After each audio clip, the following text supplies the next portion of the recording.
little commercial and everything. Yeah, I mean, just to log in so you could type in chat too. You could use your Vaughn credentials. Like when you go into JD's show, the same credentials. Look at all the kitty cats. I don't go to shows. Oh, look at all the hearts and the kitty cats. Tammy's so lovely. Oh, God. I've got a weird intro song. We're gonna kung fu fight. Let you guys get in the room. Do like Kill a Hipster by Watsky. Most angry pirate. See, you should have gave me some dope tracks to play. Here I come out with kung fu fighting on your debut. I'm new. I don't even care. Look at all the peoples in the room. Hey guys, come on in, grab a seat. Gonna have a Good fun evening. show. How can you tell there's that many people in the room? Is that Jesse that I see? Hello, Jesse. Jesse D's, man? I think so. Oh, yeah, huh? What's up Key with of the Versace Happy? coat, man? Oh, hell, Kyle's in the room. I haven't seen these people Kyle? forever. Yeah. Yo, what's up, Vape Dog? Yay. Yeah, I'm going to turn the kung fu fighting down here in just a second and introduce my guest hanging out in the hangout. Let me find the right screen picture. I think I could do this. Alright.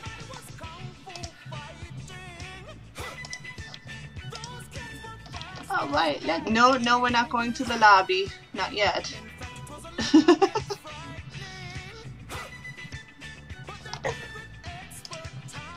Alright, let's turn this music down just a little bit. And here we go. Hello guys, can you hear me? Can you see me? Can you see the other lovely people over here and here that are in the room with me? Can you see us? One's in the room? Yes, yes, yes. Oh yes, yes, Mandy, Rich, and Map, yes. So some of you know who this gentleman below us is. If you don't, this is Most Angry Pirate Map. Say hi, Hello. Map. Hello, everybody. And you all know who Rich is over here, Tower of Vape, one of our hosts here at Nova. Hi, Rich!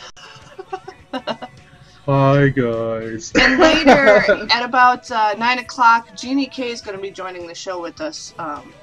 So tonight is not my normal DIY mixing show. We're not so much going to make juice, but we're going to talk about juice. How's that? And we're going to talk about the creator of a special juice and get to know, for those of you who don't know, who Map is down here in the corner.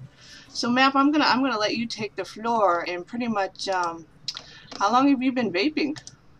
About 5 years. 5 years. So Maybe a little longer. So you're a veteran in the vaping community. I guess you could call that a veteran.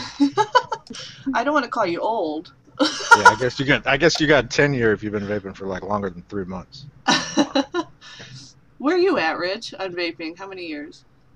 Let's see. I actually started vaping in like fall of 2011, so I'm relatively new. Not too new. Fall 2011? That's pretty long. Yeah, I didn't start 100% vaping until June 20th, 2012. So I was like a hybrid for a while. Now, how long did you smoke, Adam, before you started vaping? How long were you? Gosh, from like about 6th grade till I was maybe 29. 29. So I don't even know. I mean, long time, forever. And you're still vaping strong 5 years later, no cigarettes. Yeah. No, not even one. That's awesome. I don't even go back and visit it, you know? I mean, it just smells too good. So I'm going to show a couple of pictures. When you started vaping, you remember things like these... You gotta show a picture of the Adaptever or something? I don't have cartridges. I don't have a picture of cartridges. I remember before those. Yeah. Before those, yeah. I have one of those right now in my hand. These are the original CE2s that sucked ass. Yeah, the Clearomizer. They came with cracked tubes. Yeah. They weren't really great. And then we also, you probably remember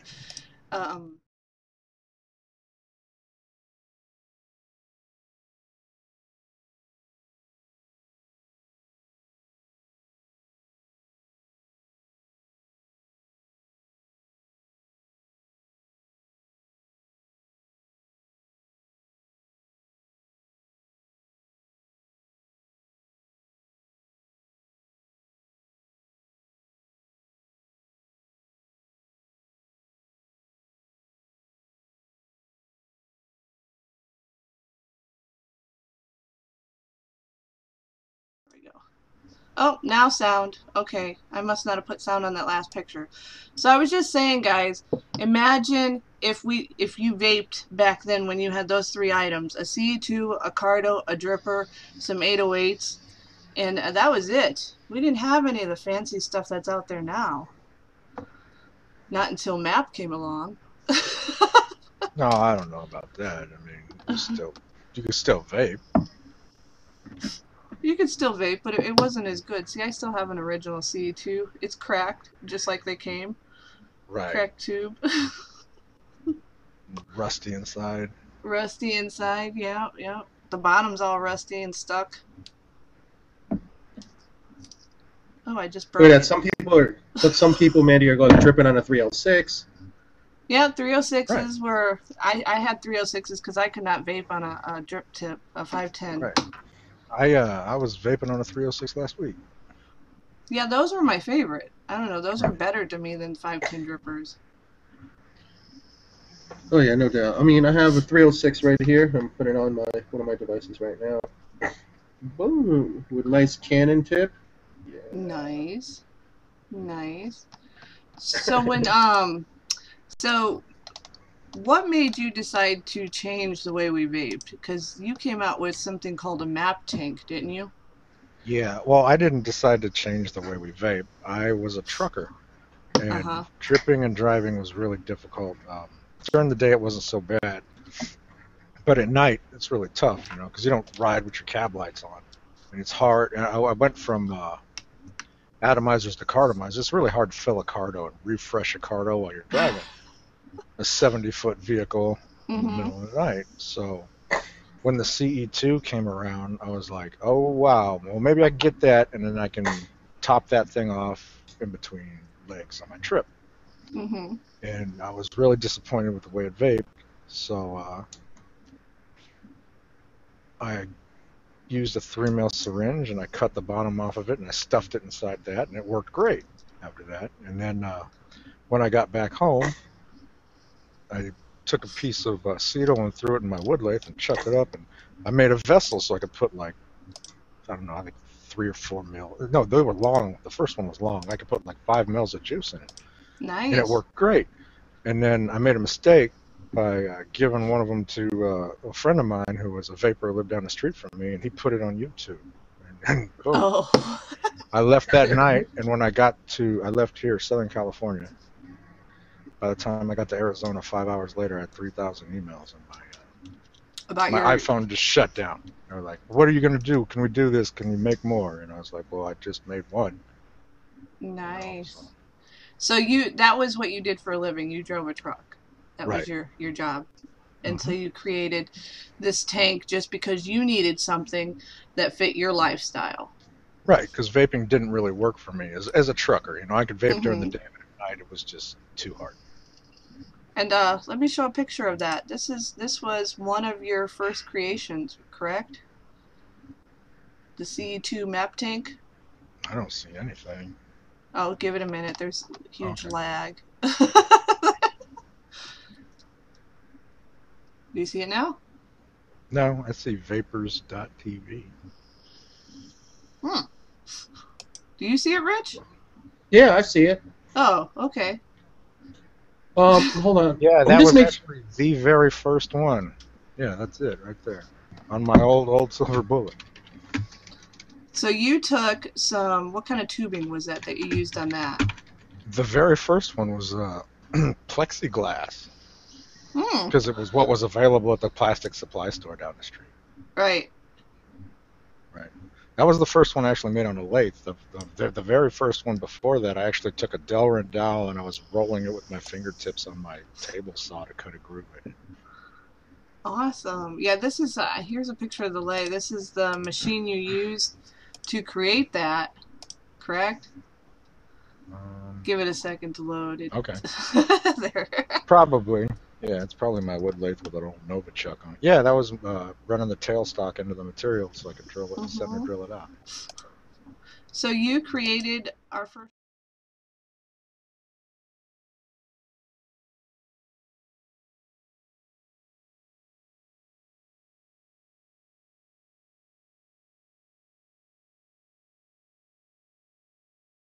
flow adjustment, and it just didn't. I never got them to work properly. Mm-hmm. So how many of you guys have heard of the map tank in the room? Put a 1 in the room. You should see us. Right, that's like old school. That's like, might as well show somebody the pyramid teabag method right now.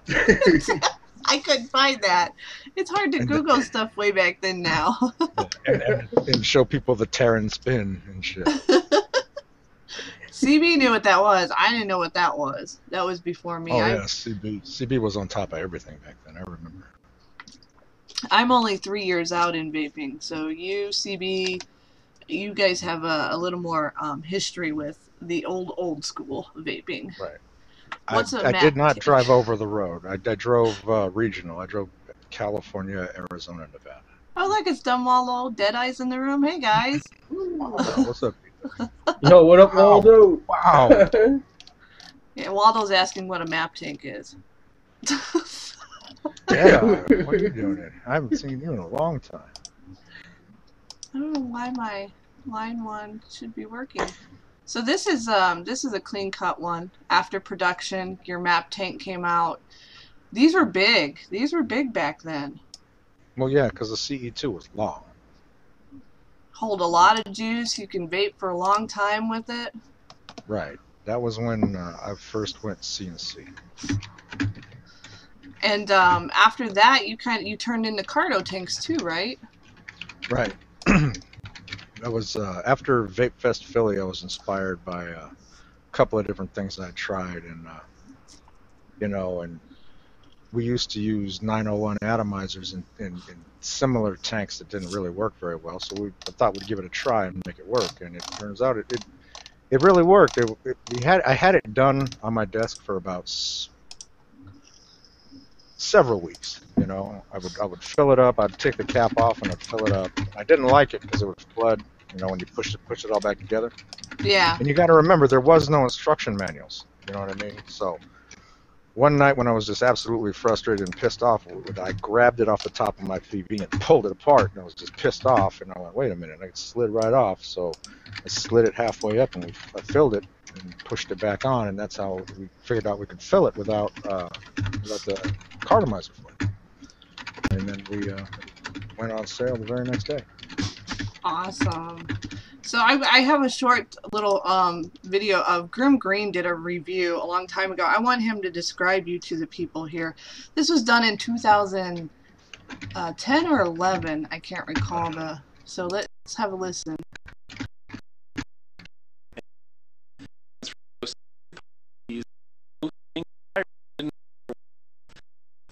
Angry Pirates. He's the most angry out of all of them. Makes a mod called the Map Tank. And So he called you the most angry pirate. How did you get that name? Because you don't look angry. Well, I'm trying to behave myself. My son gave me the name. We all dressed up as pirates one year for Halloween. And my wife came out, and he was a little boy, so he was trying to be cute and stuff. And my wife says, "Are you the most angry pirate?" And he went, "No, Daddy's the most angry pirate." And stuck.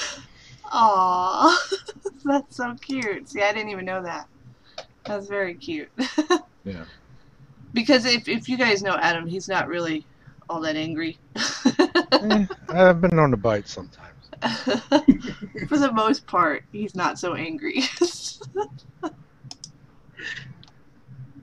Kids are awesome. That's cool. I didn't know your son named you the most angry pirate. I learned something new. Someone said, "Show me your angry face."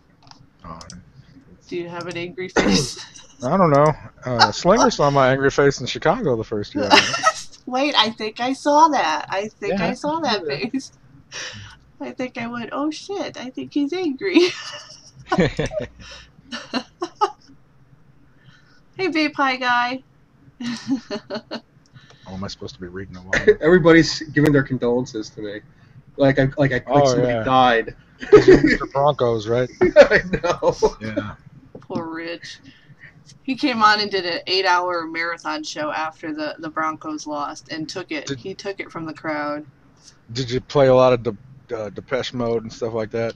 I prayed, yeah, Depeche Mode. I prayed a lot of depressing songs. Right, and you're like, I'm gonna play the whole Used album. I don't even care. Did you see? Oh, you don't do. You don't do Facebook like that. He did a really sad face on Facebook. It was very pitiful. It looked like he'd lost his cat or his dog or something. Actually, that was the moment right when I left my friend's house. The moment, like I just walked out of my friend's house. I wanted to capture the emotion on my face. So before I hopped into my car, I took a picture. Oh, was that thing on Facebook? Yeah, that was the picture of me right before when I was leaving. It was like 2 minutes left in the game. I was like, I didn't want to see that. I didn't want to see the end. But we're not here to talk about football. We're talking about map. We're here to talk about map. You could troll me on Thursday, guys. I'll be on Thursday for more trolling. I just read Dumb Waldo's comment. That was nice. Waldo. I guess Colorado wins. So, how many in the room know what because you help create the J tank? Right. There's a thing in there that says that the Pro Tank, I had nothing to do with the Pro Tank. The Pro Tank is kind of like a little spin on it, though. I mean, the first Vestal I made really kind of made things go that direction. I don't take any credit for any of that stuff, though. I mean, I'm pretty humble about it, but no, I didn't do anything with the Pro Tank. I actually had lunch with that guy a couple weeks ago, so he was a really cool guy. Can you guys hear me when I talk with this picture up before I start talking about it? I don't know why I was losing, because I see my volume going, yes, okay, you can hear me with this one. Well, this is a J tank, for those of you who don't know. The J tank was, Jason Kornfeld over at Electronic Sticks went into production on the J tank, and he contacted me. He was having, I guess, some troubles getting it made, and he asked me if I'd pick up the project, and I did it for him because me and Jason have always been cool, and I just figured that was good karma smiling on me because, the clones had started picking up about that time, and China was really ruthless with the stuff that we were doing, and pretty much devoured 70% of my business. And, well, the J tank was out before China, right? Before yeah, but this was all right about the same time. Oh, okay. Jason was making tanks as well, and right about the very first VaporCon, SmokeTech shipped its first load of smoke tanks, DCTs. They actually took the name too, because the first cargo tank was called the DCT. Yeah, it stood for dual coil tank, and they shipped those over here. By the time I got home from Virginia, the very first VaporCon, they hit the shore. So all these tanks were out before China cloned them, before the DCT tank was popular by China. Right, before SmokeTech was even a company. Right. So, these tanks are still available, I believe, at Electronic Sticks. I just got the picture off of Electronic Sticks. That's where that picture is from. So, if you guys were interested in a cardo tank, this is one of the original cardo tanks not made in China. Right. With different colors. And then he came out. You helped with the anodized version of the tanks, which these are gorgeous. Right, those are available at a couple of different outlets. Yeah, I opened a design firm in Texas, and it was a process we put together, and we put those. It was just something, a new spin on the product, and using glass instead of poly, and because like juices were getting popular that like heavy citrus juices, some vanillas would actually cause the plastic binders and the poly to fall apart. Right. And break and crack. They call it tank crackers or something like that. Right. And so we moved over to glass so that, it's pretty hard to permeate glass. So now you have your own business, right? I mean, you were making these for... I've had a business for probably 4 years. 4 years? A brick and mortar, or just wholesaling, kind of helping with the tanks and stuff? Wholesale. I tried to have a website where I sold my product for a while, but then it just got to be where I couldn't manufacture, sell, and support the product at the same time. So I got into wholesale. And I supplied Bruce at Clouds of Vapor for a long time, and then eventually Jason at Electronic Sticks. and you know, and then business just took off from there. Right. Right. Nice. So so do you truck drive anymore? No, I Nope. haven't. As a matter of fact, I don't even have a Class A license anymore. I gave that up. Do you think about it? Do you miss it? No, No. not even a little bit. Not even a little bit. Sitting in a sleeper cab by yourself in the dark, it's pretty boring. You know, I mean, you go somewhere and they make you go to bed at night. I mean, you have to sleep in it. It's like a coffin. Right. I mean, I had a really nice truck. Don't get me wrong, but you know, when you get somewhere and you've only been working for 5 hours, and they say, okay, well, in 12 hours, wake up and do something else, and you don't even get to pick where you. I mean, the position I was in, I used to haul food. Okay. You know, and you don't pick what direction you're going. You're like, well, home is the other way, though. You know, and so I just. Right. It was just something I did to pass the time. I used to be a network engineer. Oh, okay. Before I was a trucker, and then the 9/11 thing happened, and all the stocks, the tech market took a dump, you know, and I had to find work, so I ended up driving a truck. Are we familiar with Finiac tanks and high desert vapes? Those came after. High Desert Vapes is a friend of mine. I met him in Arizona at the meet a couple of times. He's a really cool guy. The Finiac tank, I'm not really familiar with it. I remember reading about it in a lot of forums back when I used to read a lot of forums. It's a pretty glass tank. Right, it's a glass tank. It's cool. Yeah, I mean, hey, it works. But the tanks, all these tanks that came out pretty much evolved from you wanting to adjust your vaping style while you were a truck driver. Exactly. And here we are today with thousands of different kinds of tanks that you can choose to vape on. I mean, I've got, you know, probably 20 different things in my vape box alone now to choose from. Fancy and expensive. Well, and two, a lot of these tanks, if it's made in the U.S., it's going to cost a little more, you know, at least. Because the cost of our materials is higher, buying tooling.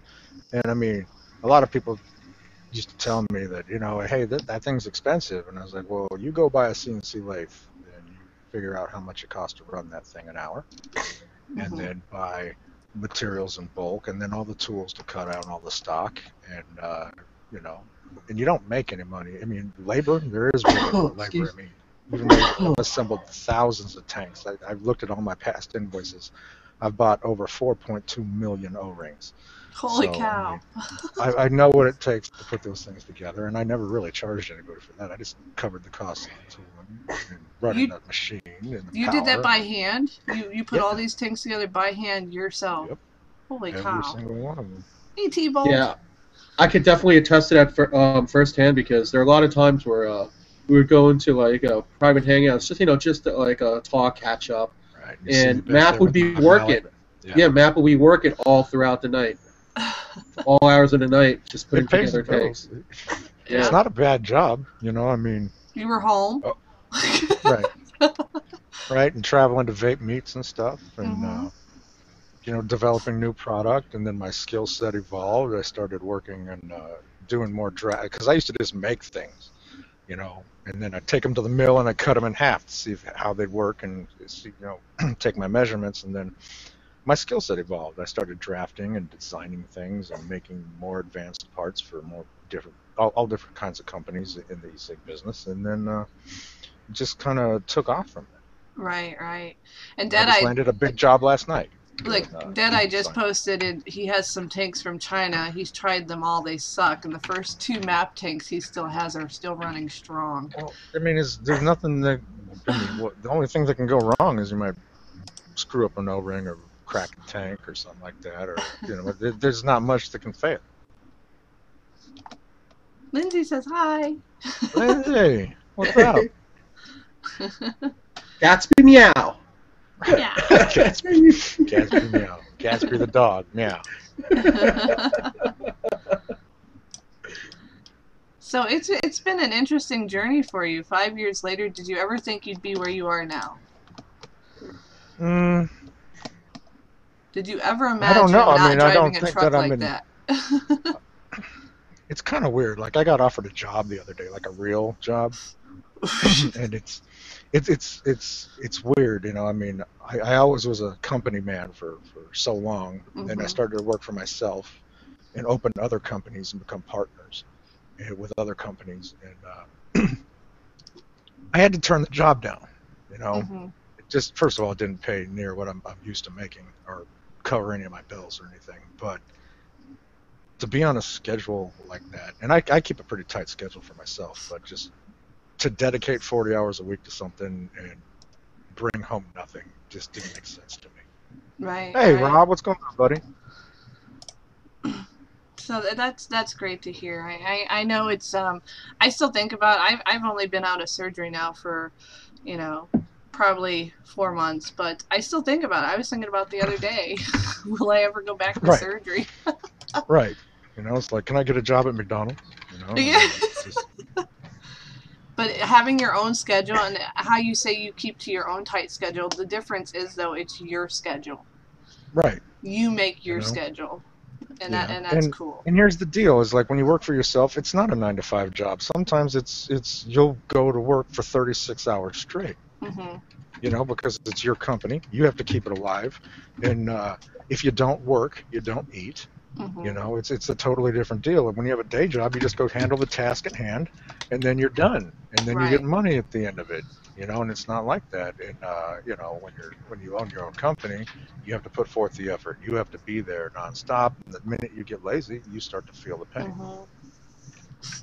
Right. So you're going to be hitting up some vape meets this year, correct? Looks like I'm going to Chicago. I'm going to DC. Nice. And there's going to be new product at a couple of these things. And yeah, that's all that's scheduled so far. I think that there's supposed to be some rumor about Reno. I'd like that to happen only because I'm a couple hours away from Reno. Reno, I hadn't heard that rumor. And it's I'd nice like that to go. to happen. It's kind of nice to go to a vape meet that I don't have to get on an airplane for, which is kind of.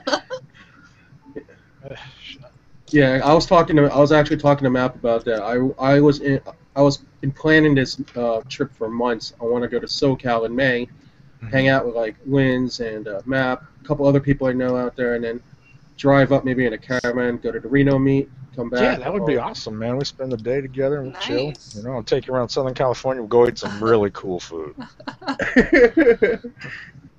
Yeah, I really want. I'm definitely. I think if Reno happens or not, definitely make the trip down because I scheduled it. Right. Well, I mean, there's definitely lots of cool things you can do in California. I mean, there's 6,000 vape stores between here and the Mexican border. I can't believe how much California has grown with vaping. It's got to be the largest growing population in vaping in any state that I've seen or heard, next to Texas, maybe. Well, not even Texas. Texas is there's a lot of stores in Texas, but I mean, over here you can look out the front window of a vape store if you're looking into another vape. That's awesome. So how are the laws in California going as far as vaping? I mean, they went through the basics of you have to be 18 and older, right? Did they ban indoor vaping? No, but a lot of places really frown upon it. Like Disneyland doesn't like you to vape. I got scolded there a couple of times. Because of the kids? Right. I was at a theater performance the other day, and I was vaping outside, and they didn't like that. But, you know, I mean, I try not to be disrespectful. You know, Right. And the last big thing they had in Sacramento, the capital here, was mostly about advertising. It wasn't about nothing as far as a ban as far as you can't use it anymore. They just wanted the advertisement to not like be gravitated towards the kids and stuff like that. So did they kind of go after like sex sales kind of thing? Like I know they went after that with cigarettes. You can't really use cartoon characters. You can't use sex to sell it, kind of thing. Or I haven't read too much about sex sales. There are a couple of logos I've seen for companies out here that do kind of have like cartoony things to them, you know. But that's really all about it. Oh, okay. Well, that's good. With all those vaping stores, I know some people are getting hit after they open up vape shops, and you know there was one place where they told them now they're in the zone where they can't have a vape shop, and they already opened up, Yeah, set up, that and happened. One of my buddies has a store in San Diego. They opened up and they had to close it almost immediately because they fell into a zone. You know, I had another friend in Arizona that found out he was within so many 100 yards of a school. Not even his entire store, just like the corner of his store, and he had to shut down. wow, that's hard. That's hard to do when you've got leases on places and money already spent for the month. Yeah, but when you open a business, you really have to you have to go ahead and make sure. You have to have all your I's dotted and your T's crossed. You don't want to jump into something that you're really not ready for. Right, right. So you did open up a website, the Refined Vapor. That's yours, right? That's your store. That is a brick and mortar in Austin, Texas. Me and my partners work on that store together. Nice. I'm gonna share the link in the room. Okay, that's fine. That's the store we're talking about.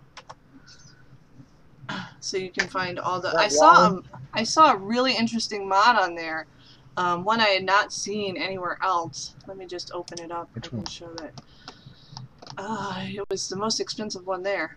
Oh, probably the Mirandas. Yeah. Yes, that one. Yeah, you can only get that there and at local vape. That's a pretty hard PV to find. So you can't buy that online. Yeah, you can buy it there online, yeah. and you can buy it over there at local vape. They also have the Diablo one. Remember that little red thing that was running around Virginia? Everybody was drooling over. Yeah, I remember Rob had it and said, "Oh, I have this." I was like, you can buy those now at the Refined Vapor. Awesome. Yeah. I know. Let me see if I can zoom in on that. I'm going to put you on the screen so I can. It's a beautiful mod. I think your price is $225 on it. Tell us a little bit about the Mirandas. You know what? I don't know too much about it. I'll give you the rundown, though. I mean, it's a tube mod. It comes with 18350, 490, and 650 tubes. 100% mechanical. It's got a really interesting positive pin. It's got a silver-plated positive pin. So from the inside, it actually has a little bit of a spring feedback. So you don't have to worry about adjusting the pin. Oh, nice. Right. It looks really nice. Who etched the design? I have no idea. I don't know too much about who made that device. All I know is that it's pretty elusive. It's not something that you find in very many vape stores. Yeah, it's very beautiful. I had never heard of it or seen it until I was on your website browsing around, checking stuff out. Right. Yeah, it comes wrapped in really leather, cool. really fancy packaging. Everything's use the hot wax sealed shut.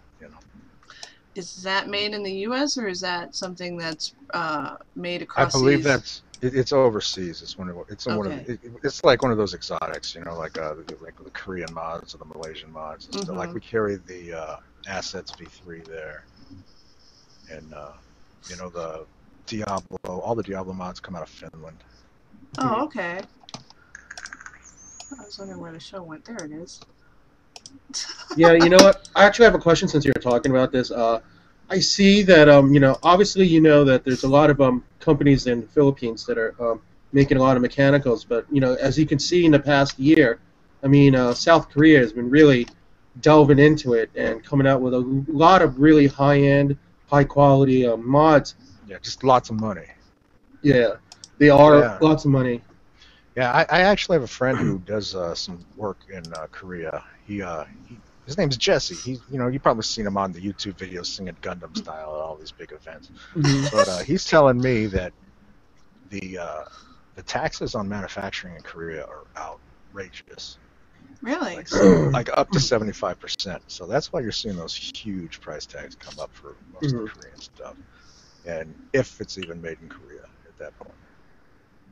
Oh, that's interesting. Yeah, because there's one thing I know about Korean economy. It's like, the way they work. I think we talked about this once on Map.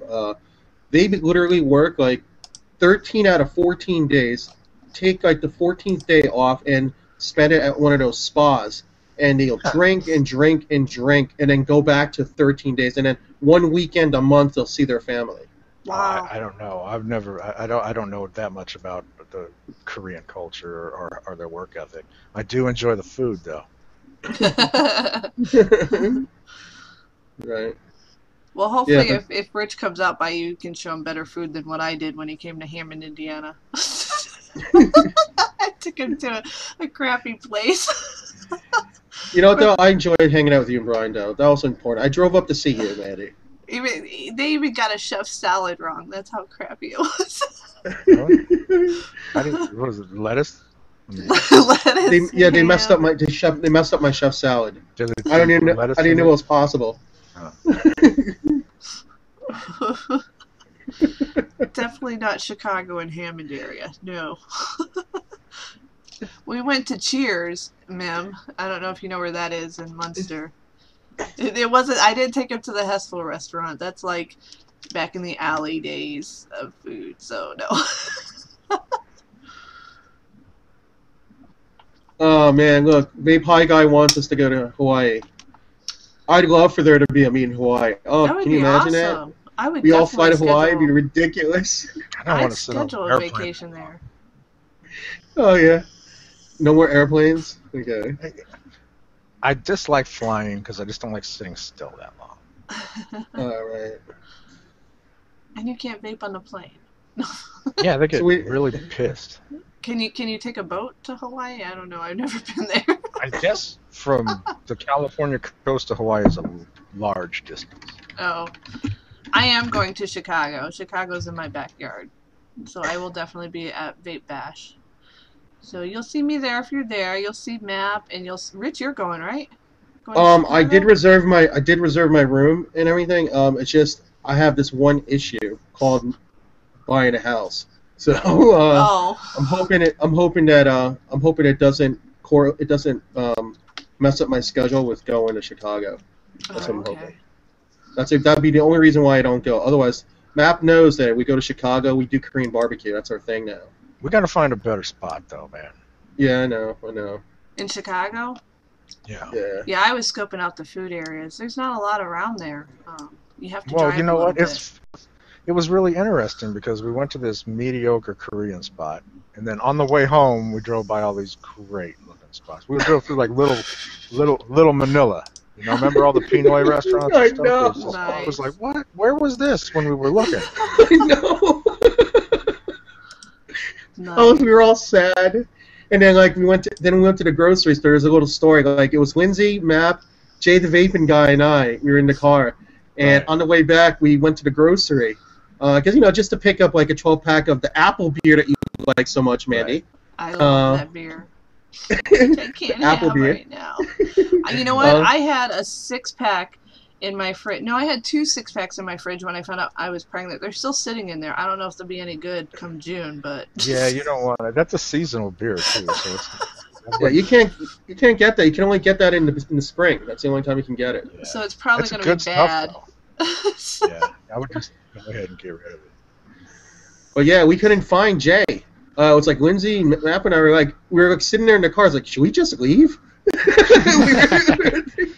Right. But he finally popped up, and he was like, "Where are you guys?" Like, "Where were you?" Right. And then we went to White Castle for Jason over at Electronic Sticks. We went and bought him a Crave case of White Castle burgers on the way home. Does he not have White Castles where he was at? No, I don't have them here either. So. Oh, yeah, I love White Castles. But I have them all the time. Right. Map has In-N-Out Burger, so Well, I'm very jealous. I had White Castle at Vape Fest New York. You know, it was the first time I'd ever seen one. And, I don't know. I wouldn't consider it food. It's good It would drunk definitely food. stop you from dying. You have to be drunk to eat it. I mean, you have to be on you're drunk, really buzzed, scarf some White Castles, and it's the best thing you could ever eat. The next morning it's not so good, but that night. Do you remember them onion rings, Rich? Dude, that was like eating deep fried condom rings. They were all chewy and just ark, ark, ark, ark. Were they leftovers or re-greased? Yeah, I was like, am I ever gonna stop chewing this thing? I know Linz remembers that. Yeah, that was funny. Condom rings, nice. Oh, gosh. Yeah, but so anyway, this year, Chicago, if I can make it, just remember, look for me Saturday early evening. We'll all go to Korean barbecue. We always try to organize going out to eat, and it just never happens. You know, like 35 people are like, yeah, we're going, and then the 2 of us are like, we're the only ones standing here. Because you can't find everybody. You know, you get talking to somebody. it was a blur to me last Chicago. I should have went more than a day, and there was a lot of people, and every time I turned around, I saw someone. It was like, hey, and I barely ate. I did get drunk. Yeah. Oh, we remember that. Yeah, I remember that. You did the booty dance in Chicago. I remember that. Yeah. Unfortunately, Lindsay taped it. Oh, hold on. You gotta wait there. Let me take me off the screen real quick so I can kiss my son. Okay. While he's doing that, hey, so Map, let me ask something. This is interesting for people who haven't gone to meets yet. What would you do, like from the vendor's point of view? From a vendor's point of view, vendor's perspective, what is the planning that goes into setting up for vape meet? Just any regular vape meet that you go to? Usually just trying to have product ready. Because when I first started, vaping hardware was kind of difficult to get. You couldn't go to a store and buy it. You know, you had to buy everything online, and every time something would come in, it'd be sold out instantly. So always just trying to be prepared to have product there. There hasn't been a meet I've been to yet that I haven't been in the hotel room the night prior assembling or packaging or getting ready to go. But it's kind of interesting throughout the years from the first Vape Fest till now, you know, watching the evolution, because it used to just be like 13 vendors in a room giving each other the evil eye, you know, to you know, like juice vendors showing up and not being able to sell anything because everybody knew what they wanted already, and they would go there for the hardware. And now, like when you go to big meets, man, juice seems to be the thing. You know, in fact, you know, like I remember Blue Mist Vaping going to St. Louis, you know, and they brought tons and tons and tons of juice, and then at the end of it, they just sold it all for $1 a bottle because it was just sitting there. You know, and nobody was there picking up juice. They were all after the good deals on atomizers and batteries and stuff like that. Right, and it seems that these days, I mean, like, not just talking about juice, but hardware. I mean, like, I've seen this a lot, especially with newer vapors, Matt. They want to almost jump the gun on moving up from like your regular Ego style battery straight into sub-ohm. And what would your take be? Because I'm sure you run into a lot of newer vapors in Southern California that are just trying their hand in it, and I don't understand why people are jumping or making the jump so fast. They're not taking the journey. You know what I mean? Well, the journey's not necessary anymore because everybody's got to figure it out real fast. Right. There's You know, so many videos out there, and whatnot. Like when we first started vaping, we'd have to read forums. I remember having to read the forum and about a device that I wanted, and then making sure I bought the right atomizers for it. You know, the 510 wasn't the standard when I first started vaping. You know, there was options. They had the 801 pen style, the 901, the KR808 was like pretty popular. I think the KR808 was the most popular e-cig out there back then because that was the one that came with all the kits, you know, and which is actually the 901 thread. And then, so I wanted to make sure what I bought even screwed together, you know. But nowadays, you know, the 510 became standardized, which doesn't make sense to me anymore because, you know. But you also have to understand that we are the geeks of vaping. More people use Egos than anything else out there, and you would be surprised at how many people use 510 kits. Oh yeah, definitely. You know, the world is much bigger than what they call the community, I guess. It's so much larger, you know. But you know, ever since the evolution of the brick and mortar, you know, I can remember selling somebody an Ego kit one day, and then the next day coming in and buying 2 white Pro Varies with the extender caps, batteries, package of atomizers. And I mean a package of atomizers. And you got to remember back then these were expensive. These were like $12 to $15 a piece. Right. And a brick of cartomizers and a charger, and the total coming up to like $1,400. Because I mean this is back when Pro Varies were new. You know, when you were dropping like $240 on a Pro Vari. Well, and Joytech kits weren't cheap either. They were about $100 for 2 Ego batteries. I was at a mall the other day and I saw a $150 Ego kit. I was like, dude, we can get that for nothing. Yeah, you gotta watch the kiosks. Are still out there selling some of the crappy stuff, but you gotta watch the prices. Yeah, I was at a at a kiosk, shoot, about a year ago, and I let a guy take a hit off of my Nimbus, the guy that was running the kiosk, and he was just like, "Wow, can I buy this from you? Because I want it." He had a small manufacturing deal, buys everything from China, and he's like, "I'm going to send this to China and have them make it for me." And I was like, "You don't have to, man. They already make it." They're already making it. You're too late. They already cloned it. And you know, those kiosks are really, really, it's a funny thing, you know, like when you go rent a space or lease a spot to open a business, a lot of cases the kiosk is more expensive than the store space because the foot traffic, you know, just the rent on the lease is ridiculous. Well, that's true. But most of them, they don't sell ego stuff at the kiosk, do they? Most of them sell like green smoke or something like that. Out here, you see a lot of egos and like, you know what? I saw some like Z Maxes and V Maxes and stuff. Oh, really? Like that. Yeah, and like the EVOD and you know, Kanger is really taken off with the quality of their product, you know, and that's pretty much decimating the cartomizer right now. Mhm. Yeah, I'm actually using a Tatro tank with a Kanger head. These are nice. Yeah, I mean it works, right? Yeah. I mean it'll give you vapor all day and it'll make you happy, you know. I mean that's what we were looking for in the very beginning. This is called the lazy vapor. Yeah, we would get, what do you call that? We would flood our 510 atomizers. Remember that? Yes, I was the queen of flooding. Yeah. And debridging, I sucked at that too. That didn't work out well for me. Right, but it made the vape so much better. Right. You know. I wonder who came up with debridging at first. Who debridged an atomizer first? Oh shoot, I don't know. There's probably about 13 or 14 people that take credit for that. I don't even know. Because right after that happened, then they came out with bridgeless atomizers. Right. They called it. That's when the term dripping atomizer came out. Because that's what the bridge was for. Is like the heat would transfer from the coil to the bridge, and the heat would draw the liquid out of the cartridge back then. That's what remember your 510 atomizer used to come with that plastic thing stuck in the end of it? Yeah. I had one somewhere here. I don't know what to do with that. Right. Yeah, my Cigalite had that. Right. Watching Fee videos. Who's Fee? Fee. Oh, Fee sounds familiar. Why do I know that name? Fee. What videos? PHI. Did I say that right? Oh yeah, I remember Fee.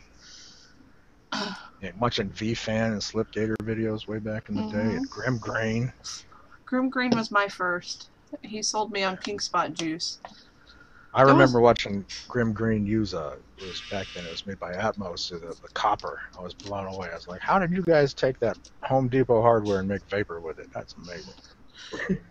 Bria said, Bria and Map vape before it was cool." We used to hang out in the New Vapor video chat. That's what I guess you would call way back in the day. Is that still open? Probably. Yeah, I tried to do the ECF when I started vaping. I couldn't handle the ECF. I got banned my third day on it. I got banned. Yeah. I got banned too. Yeah, Topless Tuesdays in the New Vapor video chat. I remember that. True Love and Waldo and Megan. Remember Megan? Uh-huh. Yeah. The schedule is located on novabroadcasting.org at the top. Bad Mandy, what did I do? Yeah, Mandy's being very good now because I wasn't in the Topless Tuesday chat room, if that's what you're thinking. I hadn't started vaping yet, or I had and just didn't know about it at the time. Yeah. The Durus C, I remember those. Oh no, they're talking about what got you banned from ECF, man. That's what they're asking. Oh, you know what? Because I started Vapors Lounge when I started vaping, because there were no Facebook groups on Facebook, none. And I hated the ECF because I was used to reading Facebook threads. So I started it and I started spamming my group. Right. I got banned. I got banned for being the most angry pirate. Because they linked you as a vendor, or? Yeah, they said, "Well, you're a vendor," and I says, "No, I make things. I don't sell things." And they're like, "I don't sell things retail. I supply vendors." And they're like, "Well, you owe us so much money a year for that." And I was like, "But all I do is read." on your band. It's not cool. I can go on the ECF now. I think I got, what was it, a 3-day suspension. I don't know if they still do that. It was like you're a bad girl, you can't post for like 3 days now or something like that. Right. They would scold you. Yeah. I got spanked. Right. Yeah, you'd be surprised. I mean, like, it surprised me that when I started seeing Grim actually rebuilding Beast. So, and speaking of rebuilding, I remember we were in Hangouts map and seeing you and some of the other people that are in there, our little hangout posse, I guess if you want to call it. Right. And you guys all started getting into rebuilding. I remember you're one of the people that actually sat there one day and be like, look, see what I do? Look how easy this is. I can do this rap in like 5 minutes. Right. Watch. The thing I'm sitting there suffering for it takes me hours to do my first coil. Right. The thing is it needs to be demystified. I go to meets and you watch these guys break out ohm meters and multimeters and all this other stuff like that. Yeah, it's not necessary. It really isn't. It's pretty easy to match a coil. Just with your eyes, you know what I mean? Right. You go ahead and fire it a couple times. See if one gets hot faster than the other one, then add more length to that coil. And the Genesis, a lot of people really took a long time to get into the Genesis because they were afraid of it. And really, it's a simple thing. Our other guest is here. Let me rearrange my boxes real quick. Jeannie, how you doing, sugar? Here, let me change my boxes around. Jeannie's made it. I was never mind. I'm not even going to tell you what I was doing. Hi. How you doing? I was just telling Rich when you call me on the phone, I have you saved in my contacts as the best ass in Vegas. Isn't that awesome, Jeannie? Call me. That's what it says.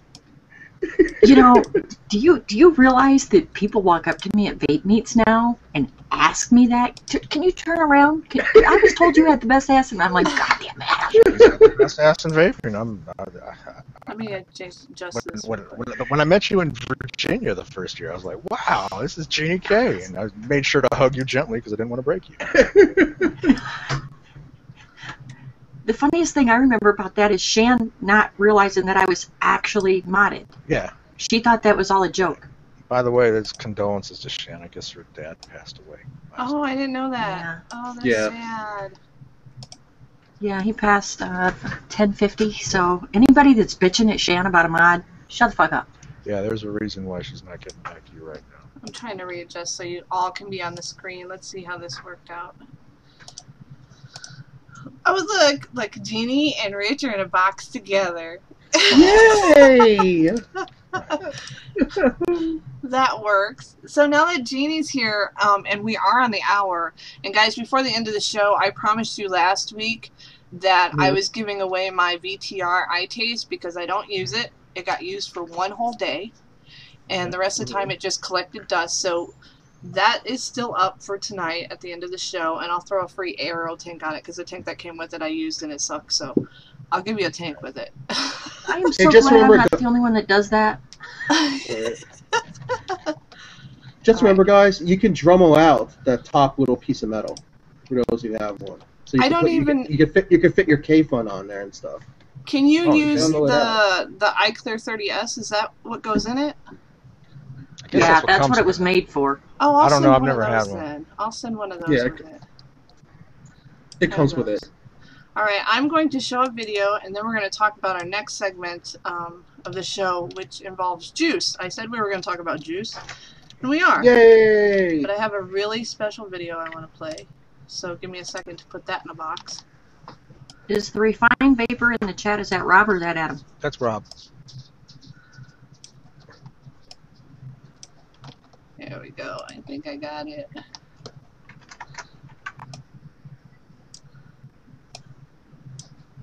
This is the main reason we're here today, so let me get this video going. Alright, here we go.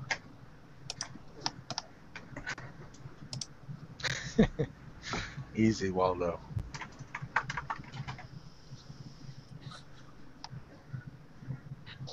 Oh, I have to start it over. I was watching it. Bad Mandy.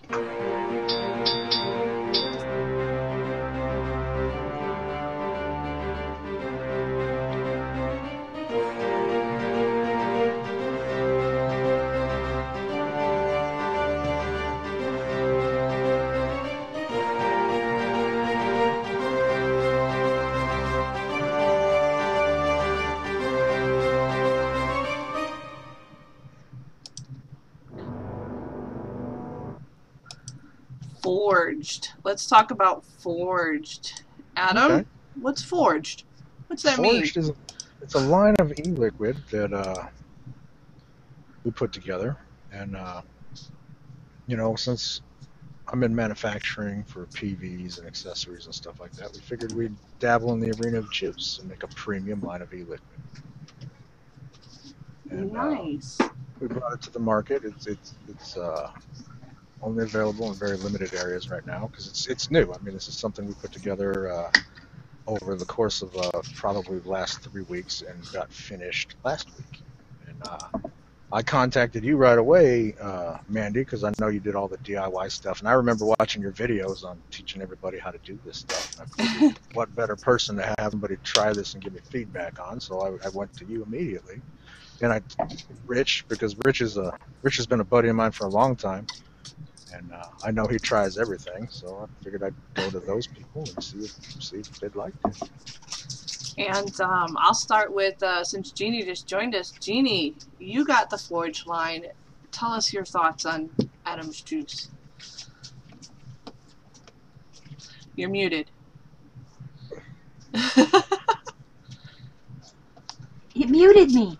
I did. No, the Google Hangout did. Oh. Google Hangouts just hate me. They really do. My bottle of Forged is gone. Which one? The Bolo. Oh, the Oh Bolo. no. It's gone. I'm working on Katana now, and I've been very good. I after I burned through the Bolo so fast, I've been rationing myself. I haven't tried the full hollow yet, but Bolo is fucking phenomenal. Why is it so phenomenal to you? One of the things that I strive for when I make a juice is to try to have it be exactly like what I'm trying to replicate. If it's a banana milkshake, I want it to taste just like a banana milkshake. I don't want it to have just that flavor. Mm-hmm. And when Adam said dabble in juice line, that's a crock of shit because Adam's been making his own juice for a very long time. So this is not, you know, he cuts himself short when he says dabble because it's absolutely phenomenal. See, you didn't say that, Adam. You didn't tell us you did juice before. Well, like I said, I never thought that I would get into production on an e-liquid. And hey, Zen Gargoyle, it's not that. What I mean by premium is that everything is shipped in glass bottles. We have real equipment to put this juice together. We're not just going ahead and putting it in syringes and squirting it into a plastic dripper bottle and sending it to you. Our line is packaged and, like I said, labeled. Everything is very legit. My partner on the project is a stickler for hand mixed juices. He really dislikes them, and he wouldn't let me cut any corners when it come down to the cleanliness and all the guidelines that we followed, and alcohol baths and the cleanliness was just something that we really strived for. A really controlled area. We didn't do anything. We didn't cut any corners. Now, That's when what I you mean by say you don't do, he doesn't like the hand mixing, you mean you use equipment for that, correct? Just to Yes. be clear in the room. And what kind of equipment is that for our viewers in the room? We of course we use for our trial run. We did everything with graduated cylinders, you know, and we upgraded into a pump system that fills our bottles for us. So we're not using a shampoo bottle to fill bottles like some of the places are now. Everything is weighed. Everything is, you know, we made sure everything is perfect, and we didn't cut any corners. Nice. So that answers a premium for you guys. Right. Go ahead, Jeannie.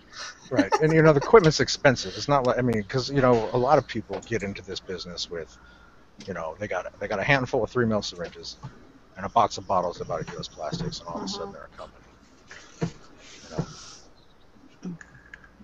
You know? Tom Q. I went to buy now. So back to the Bolo.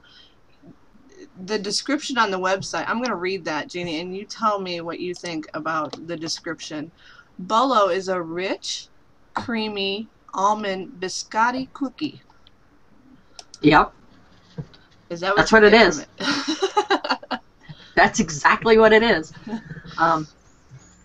See this cup of coffee? I'm really wishing I had some of my Bolo left. It Here, is Jeannie, here. Take some wine. There you go. perfect. Yeah, thanks, Look at Rich. mine's halfway gone. I'm tanking mine because it's so good. It's been a That while was since my I vaped other downfall. people's Was I put it in a juice. tank, Mandy?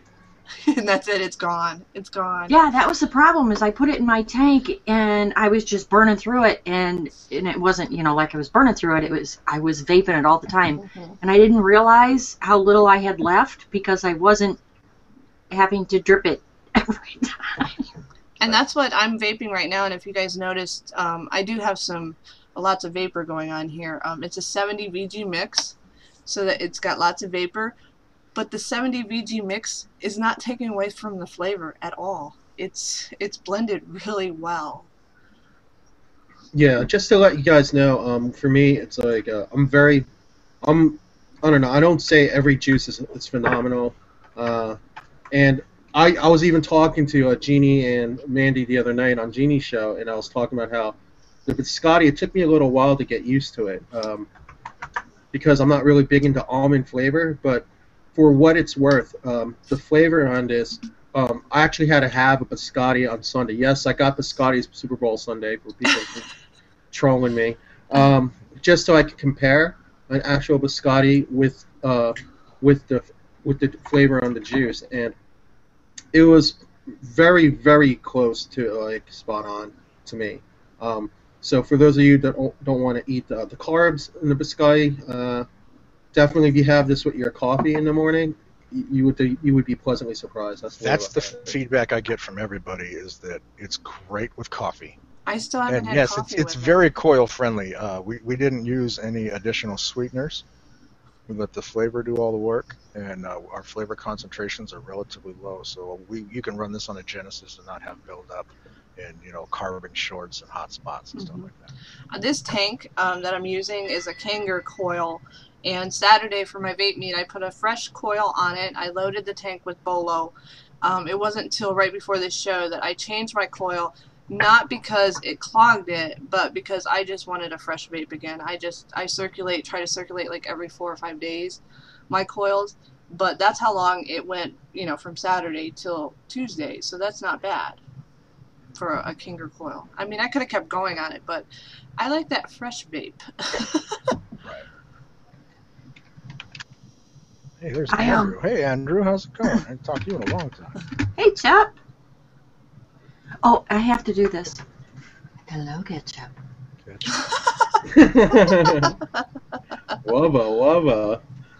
And to drip the juice is even better. I tanked it because I got tired of dripping it because I was constantly dripping it. So I just tanked it. I'm like, the hell with this. I'm tanking it. And I haven't stopped vaping on it. It's pretty good. It's exactly what we wanted to shoot for. Like I said, we didn't cut corners, and there's been many times you try a juice and you're like, it's kind of like that, but it's not. And the Bolo is my favorite of the line. It seems complex even though it's not, but it's really like eating a biscotti cookie. From the almonds to the little tiny bit of the fennel or anise that they put in biscotti. It's exactly what we were going for. And I don't get that little hint of anise unless and Adam, I'm not a high voltage or a high wattage vapor at all. But somebody mentioned to me that they tasted that hint of anise in it. And I'm like, where the hell are they getting this? Because I don't taste this. I don't taste anise in it.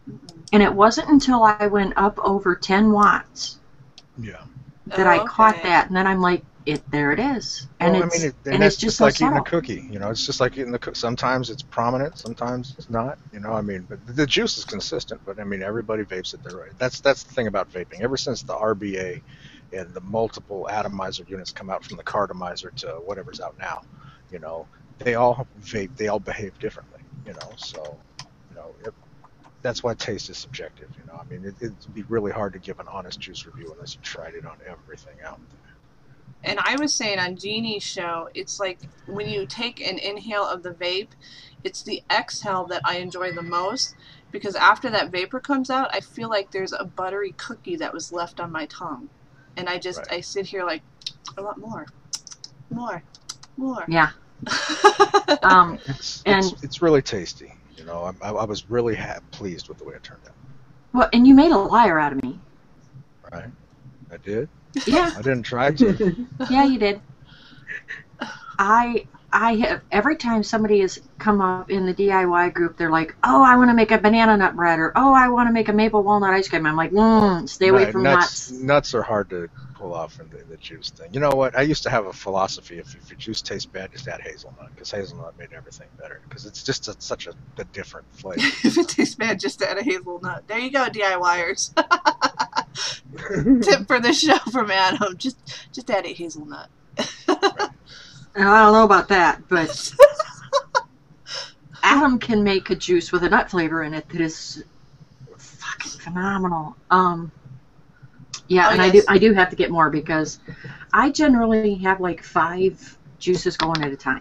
I do want to clarify, even though I get that cookie buttery taste, I'm not saying that's what's in the juice, because I don't think he uses butter flavor, because most people don't. I'm just saying I get that effect from the biscotti flavor and the almond, and everything's mixed so well that it feels like it was there, if that makes sense. You can't explain it. It's just so good. If you like almond biscotti cookies, you'll like the juice. Yeah, like the ones from Costco that come in the bucket. Yes. It's a very smooth vape. What's your take on it, Rich? How long? No, I went and got the biscotti at the local bagel shop just because I don't usually eat biscottis, so I had to have one. And you know, when it comes to the 3 flavors, my favorite one is the Katana. I talked about that the other night, Michelle, when I was doing my first impressions. And the reason why I like it is just something about it's a completely different fruit blend on it. Of course, I think for people who like dessert vapes, you're really going to like the Bolo. Bolo's going to be the one out of the 3. Obviously, you can hear that Jeannie and Mandy, and it's Map's favorite one of the 3. Right. It's more of the savory vape, you know. I mean, it's definitely not a fruit.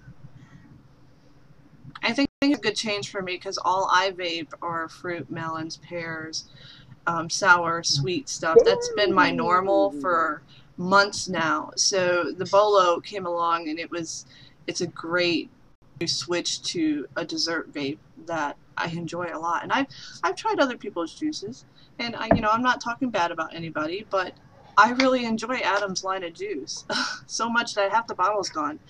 Most of them I piff if I don't like them. Right. Yeah, I ain't piffing this, dude. I'm not piffing this. When you go to a busy meet, people are usually handing out samples and stuff, and usually you end up with a bottle of something. You're just like, if somebody walks by, you're like, here, you take this one. Yeah, I'm not sharing either, by the way. And what's cool is like when we went to I went to a meet in Austin, Texas, not too long back, like about a week and a half ago, and a lot of people that ended up getting that bottle handed to them contacted me later. This is good. We really like it. Our juice is crystal clear. We don't add any oils or any sweeteners to it. We even filter some of the flavors before we use them. Nice. And orders ship out within 24 hours except Saturday night orders. Okay, cool. I'm going to share the link again in the room. So the Katana, I like. That's my second favorite for fruit. It's a very berry fruit. I'll read you the description. On the website it says it's a hibiscus / fruit blend that is sweet and mellow. It is. Right. I didn't know that was hibiscus in it, and to me it came off like a blueberry, blackberry, sweet blend of fruit. But I really enjoyed the blend of it. It wasn't overpowering. It didn't make, because some vapes make me nauseous to smell them, right? Or to vape them. This one doesn't. Flavor-rich juices are some. I mean, I live in Southern California, so I see a lot of juices. You can walk into a vape store, and they can seriously have 400 juices on the wall, that you can buy. And some of them have so much flavor in them, they're almost iridescent. Oh, yeah. That's my flavors. Yeah. And it glows. There's so much flavor in it. What I was really shooting for, because, I like to get the best bang for my buck when I buy any type of atomizer unit. Or when it comes down to rebuilding, I don't want to have to rebuild it twice a day. Mm-hmm. You know, so a lot of times you're able to get a really great flavor profile with keeping the flavor percentage under 20%. Right. And I'm a 20% and under believer. Jeannie, Right. you're higher, right? You're higher on your percentages, right? Yeah. And that's to her taste buds, and that's where Right. everyone's tastes are different. Where are you at, Rich? You like high flavor? I'll tell you though, I'm fine with 20%. I try to keep it right at 20% flavoring, just because if people, I mean, like I've only personally shared 2 flavors that I've actually made on my own. I'm not very good at DIY, just because I feel myself being overly critical. You know, just because there's so many good vendors out there that I like, and when I'm making it for myself, I keep experimenting. Like one juice, like just before I shared it, I went through like, I don't know, 10, 15 different batches. You know, like, well, I make small batches, little like 20, like 10 ml bottles of it before I felt comfortable with sharing it out of meat. So I can't even imagine what vendors go through. I didn't when they're even know making you were juice. DIYing, Rich. Cool. Oh yeah, I was. But I stopped a while ago. I stopped a while ago just because I gave up. It's not that I gave up. It's just like, you know what? There's just too much good juice out there. Obviously, those that know me know I have bags full of juice, grocery bags full of juice. And I understand totally, Rich. Like when I first started playing with making my own juice, the first couple of them were. This was years and years and years ago, probably like 3.5 years ago. Everything was awful. You know, I'm like, how are these people making some of this phenomenal juice? You know, and I'm still blown away all the time. You know, I'll go to a meet and someone's like, you have to try this, and I'm like, I've tried everything. I'm just not into putting something new in my atomizer, unless somebody really rattles my cage, and I'll try something and bang, mind blown. You know, there's been some times I've tried something and just been completely blown away with how accurate or how just good it is or how different it actually turns out. I make people tell me what they're handing me first, though, because I don't want to be handed crab juice. I'm not a big fan of black licorice. You know, I mean, I vaped it for like a week when I thought it was cool for a little bit, and then somebody gave me a bottle of Zen's Private Stash. You know, and it's nothing but black licorice, but it was phenomenal. Oh, it's that Australian black licorice she likes so much. Yeah, that Aussie black licorice. That stuff was amazing. But it's the Nick that he only makes it in 18. And it just, man, my ears were numb after I got into that stuff. But it's so good. Well, and to be fair though, there's a lot. I don't jump out and try all the newest, latest, greatest that comes on the market because you know, even like this year at VaporCon, somebody said, "Oh, you got to try this one. You got to try this one." I'm like, "Oh, okay." I'm like, "Oh my God, what is that?" And they told me what it was, and I'm like, "Oh, don't tell them I said that." You know, some of it's really worth all the hype you hear, and some of it's not. And because taste is so subjective, you know, you really don't know. But if there's one thing that I can tell anybody, like about the Bolo, is it tastes exactly like what you said it's supposed to be, and it's literally an almost biscotti cookie. And I had a lot of high hopes when somebody said, you know, Adam's putting out a juice line. I'm like, no way. Yeah, I mean, when he hit me up, I was just like, I was in the middle of a busy work week, so we didn't actually get on the phone until a couple days later. So everything was basically through text, and actually, I have to thank CB because CB let me know also. So that's how I found out the info. And then I was just like, yeah, I want to try. It's like, it has your name on it. Yeah, I'm gonna try it. You know, just because I have a lot of respect for you. And I know you don't want to hear it. It was like the first time I met you in VaporCon too. I mean, like, there's very few people that I'll get like, you know, like fanboy about, and I actually was with Matt when I first met him. Yeah, I remember that. You walked up to me and you're like, "Oh, dude, I'm so happy to meet you." And I'm like, "Wow."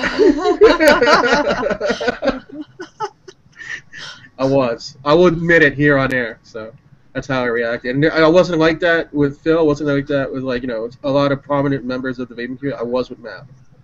Just because I read up, like, people were telling me about it, read it up on threads. Like, he pioneered vaping in a lot, you know, Like, look, every tank that you see out there, it's a ripoff of MAP. Sorry.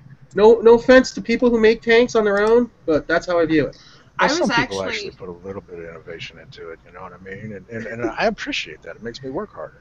I was actually intimidated by Map when I first saw him. It might have been because of the look he had on his face after he was humped.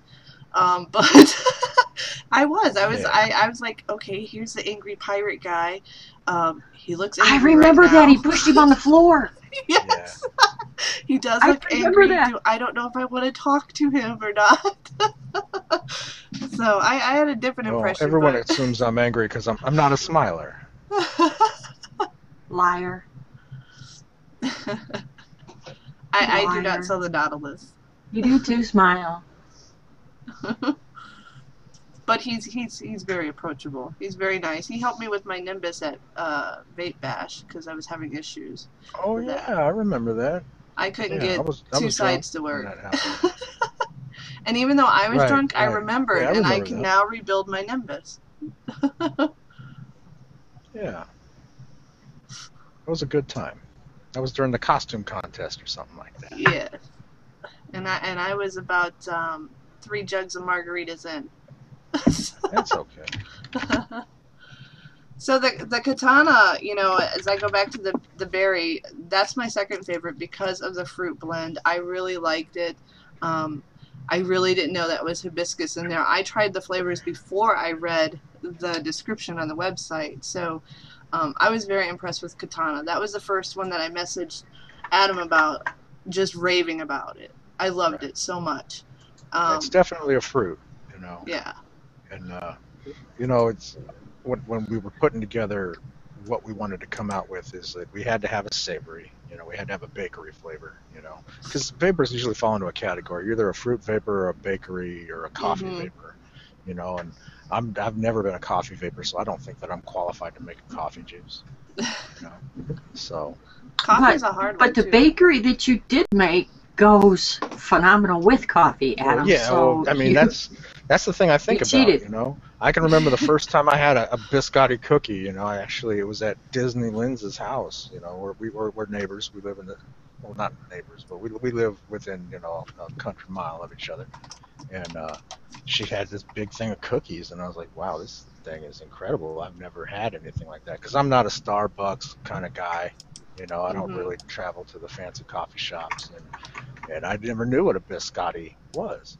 You know, and it's like, wow, this is a really great cookie. You know, it's not a cookie, it's a biscotti. I was like, oh. Whoa, hold on. Whoa, excuse me. Yeah, Rob, I just tanked my katana. What's up? I just tanked it. So the third juice that you have out is called Pull Hollow, and I'll give a short description of that on the website. It's a refreshing citrus / fresca type flavor, so like the drink, right? Right. It's like a citrus soda, you know, but not like a lemon and lime. It's a little bit different. I've kind of been playing with that since the last VaporCon. That's what I was vaping at the last VaporCon pretty much. Oh, Full Hollow. I called it Pull Hollow. Yeah, it's like a squirt or a fresca, you know, or a cross in between. And I've got that one loaded up right now in this EVOD, and it's not screaming at me squirt and fresca. I'm not getting the bubbly in that one. Well, I mean, it's not like what I'm doing is I'm trying to describe the flavor for you. It's not like the soda pop, you know, but it's along those lines. And I don't know how to those carbonate a hints. juice. Yeah. Well, some people add air or oxygen and, you know, charge for it. Oh shoot! I've been places where they put caffeine in juice. You know? I know. I remember seeing that, reading that in like some threads. Like, are you kidding me? There was a California vendor out here for a long time that was putting like ginseng and hemp oil and any additive you wanted in juice. What about And I was that just crazy fucker at the ECC that's putting ground up deer antlers in his? Like, What? Yeah. you know what I Are mean? you serious? We I still don't kid know you the not, this long-term effects of motherfucker's on vaping. crack. Yeah, we still Yeah, don't know the so long-term bad. effects of vaping and people adding stuff like, you Deer know, antlers. herbs and stuff like that. It's really kind of, it gets sketchy. You know what I mean? You know, I was sitting with a guy the other day that was using e-liquid with hemp oil in it, and he was trying to tell me that it helps with his vision and back pain, and I says, you shouldn't make claims like that, man. You just can't. You're not a doctor. Right. You don't even know No, what's that's going on in true. that atomizer when it fires.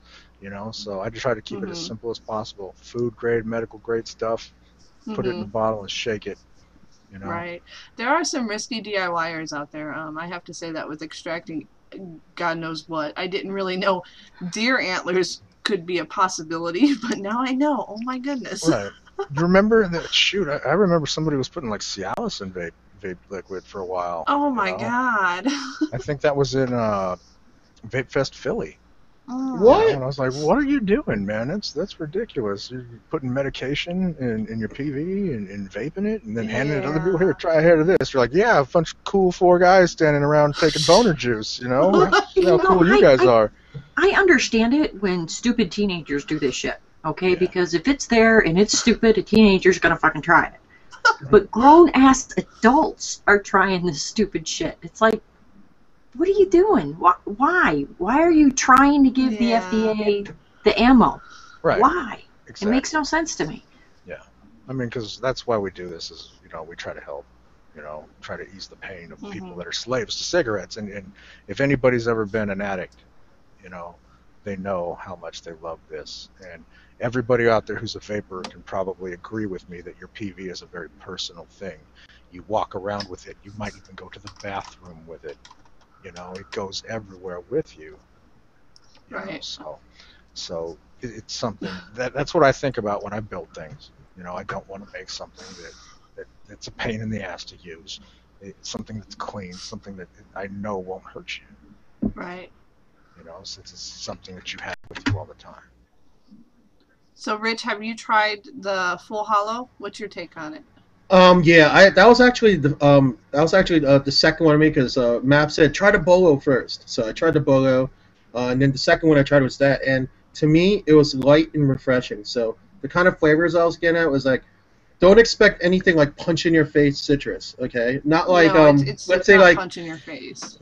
Like a good comparison, a contrast would be like the Neptune by Mr. E-Liquid. Mr. E-Liquid is like a nice citrus, like but in your face flavor e-liquid that I like a lot. This one's a little bit more, I hate to say it just because of the name of the brick and mortar, but it's more refined.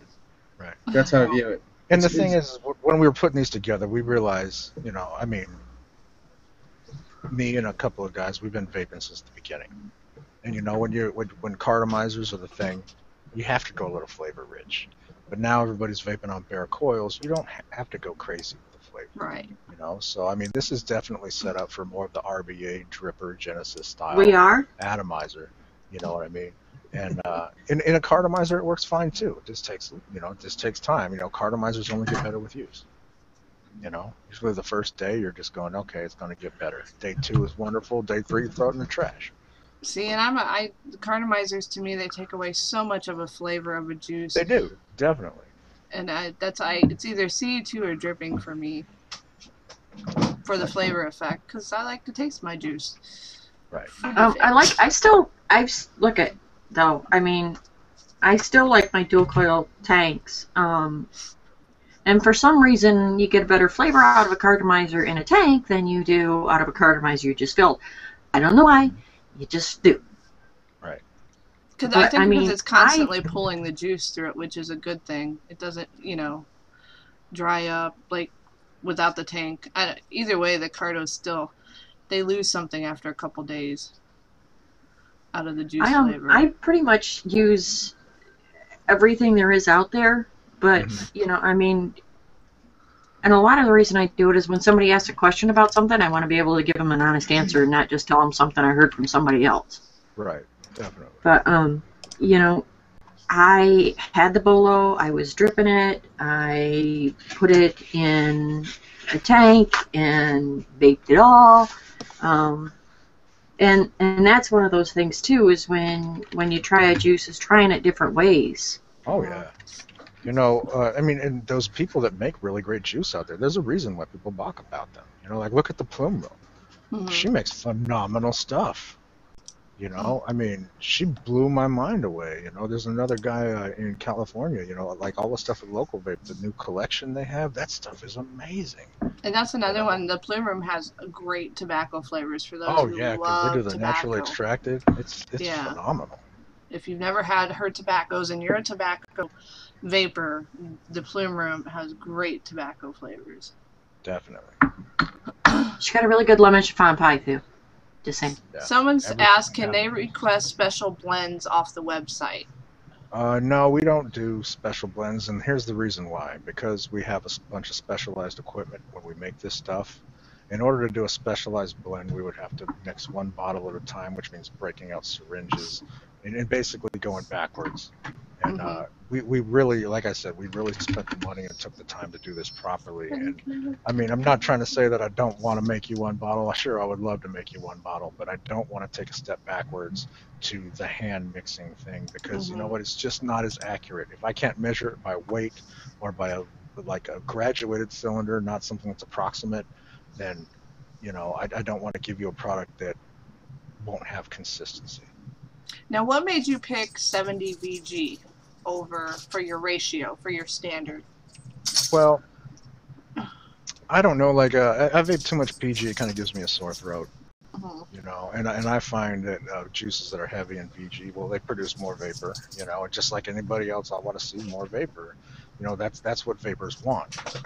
You know, I mean, you can ask anybody. That's why people are doing dual coil builds and vaping 40 watts. Is why.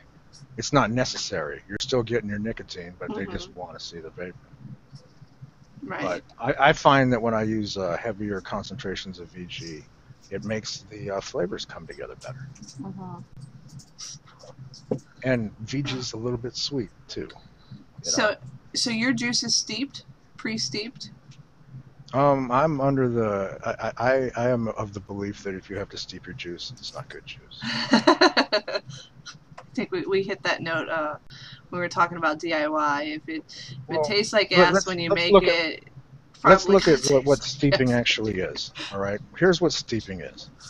A lot of flavors are suspended in alcohol, and if you have to leave it for a long time, all you're doing is letting the alcohol evaporate out of the flavoring. That's why you get the term taste perfumey.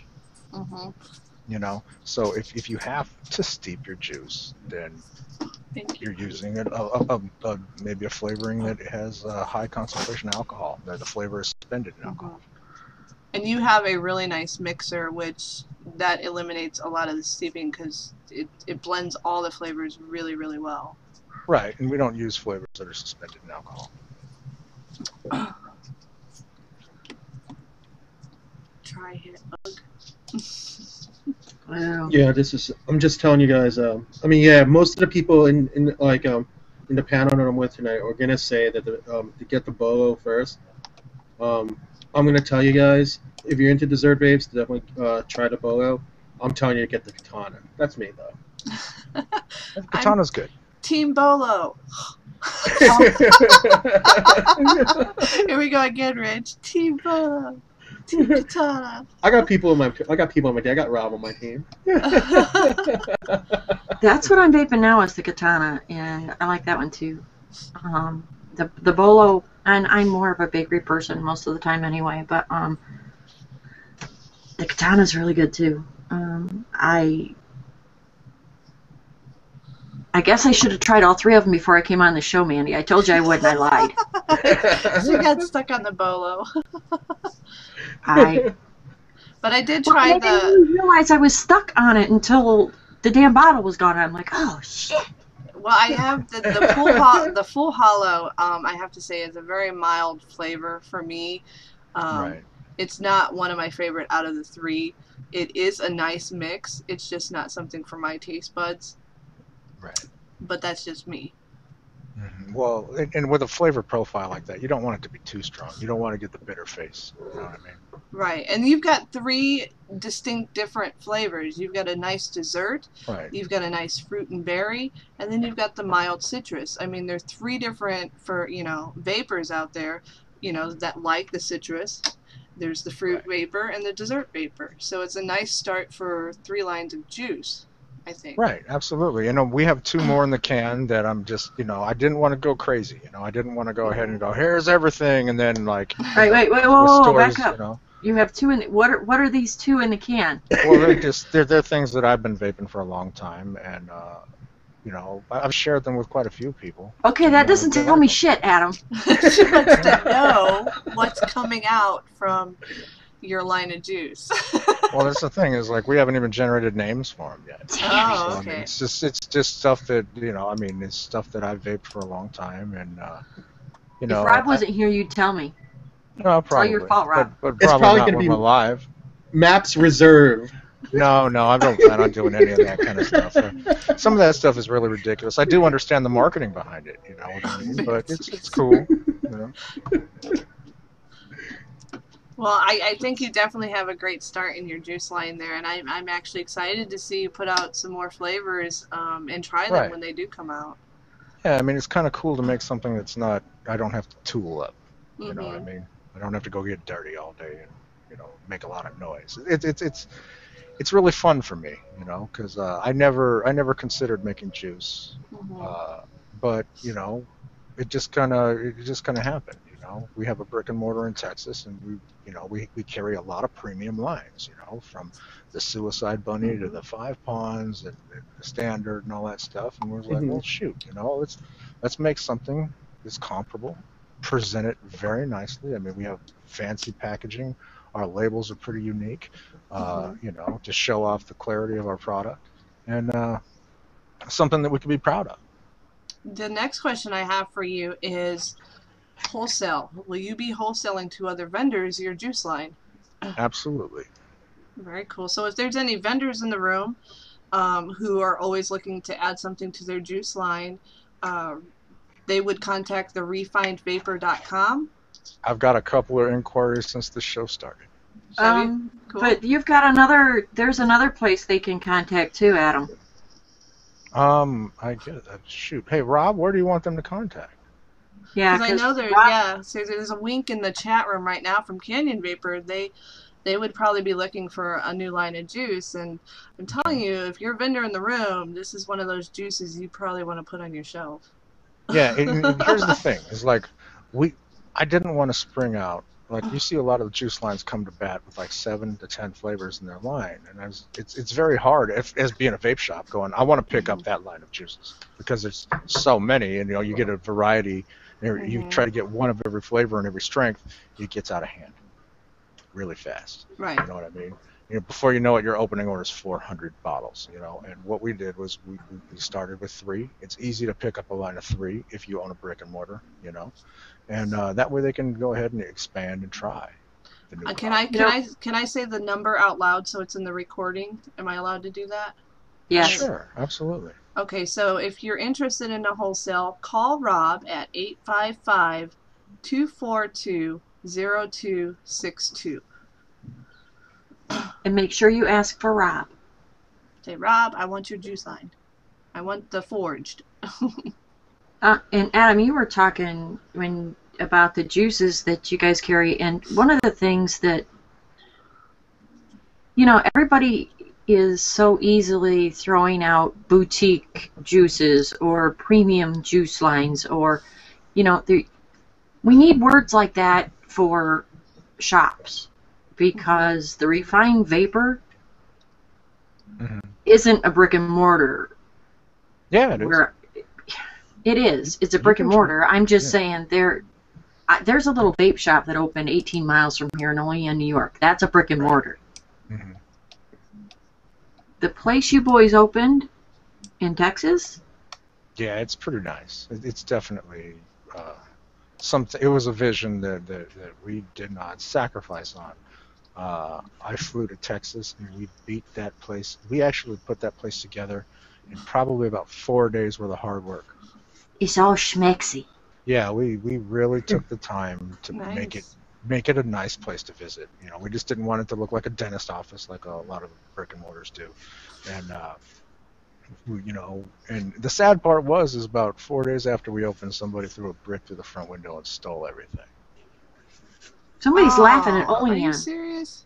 Yeah, and And, you know, Rob called me and he was depressed about it. And I says, you know what, we just can't get upset about stuff like this because if they did that, that means we did it right.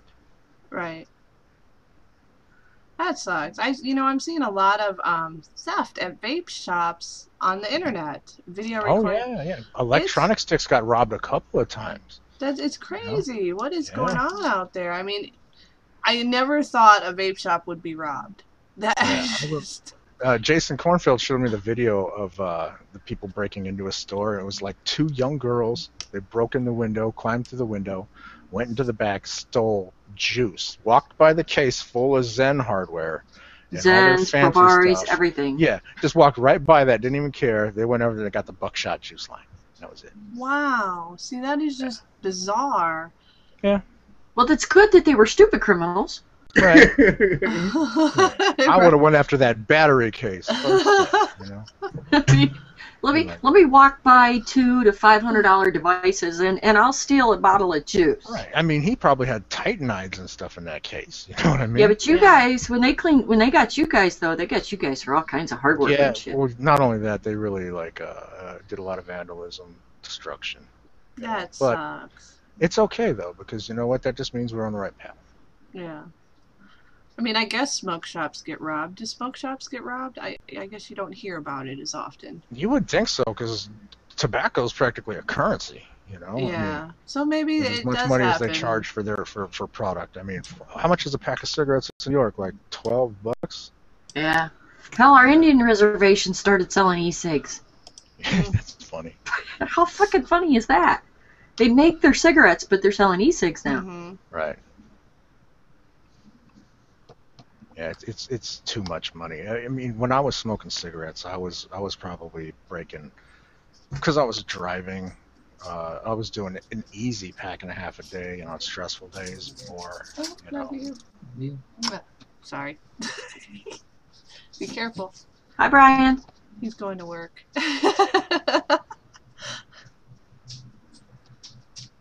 So, somebody said that there was a smoke shop robbed so much that they eventually had to close. Okay, so I guess you just don't hear about it in the mainstream. You know what? I can tell you that it costs a lot of money to fix everything, and not only that, the product that was lost. You know, I mean, how do you go to your insurance company and say, "Hey, look, I bought this PV, and it is $170," and they're like, "Well, what does it do?" "Well, it's a vaporizer."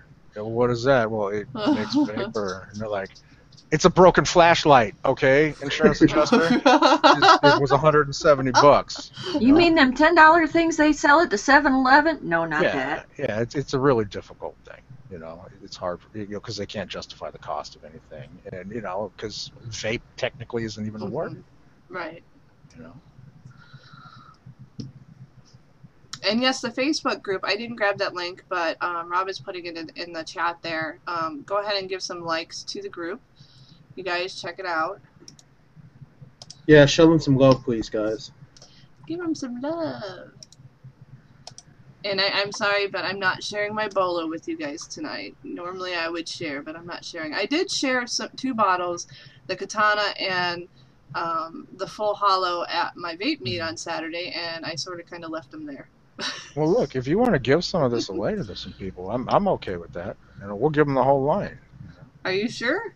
Yeah, we'll give them the whole line, like 30 more bottles. I don't care. Jeannie's like my mom. She can do anything she wants. So you wanted to give away all 3 bottles? Yeah, well, let's pick like 2 winners, and we'll give them the entire line. I mean, okay. If you guys would like that, we can do that. Absolutely. I don't know. Let's ask the room. Do you guys want to have a giveaway from Adam? Put a 1 in the room. Oh, here come the ones. I feel it coming. Here they come. How can you tell how many people are in here? I'm new to this. There are currently, if you scroll down under the screen, 190 190. People.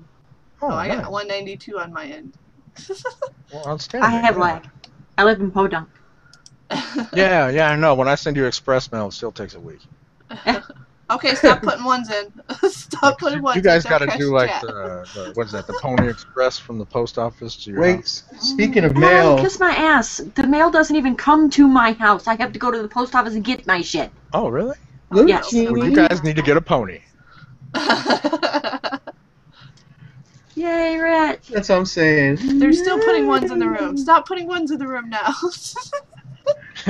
Yeah, I'll be delving into that tomorrow, hardcore. We can't run any contests if you guys are still putting ones and twos in the room, so you need to stop. if you want to get juice, Waldo stop. put 2. That... Does that mean he just went number 2, or? Shut up.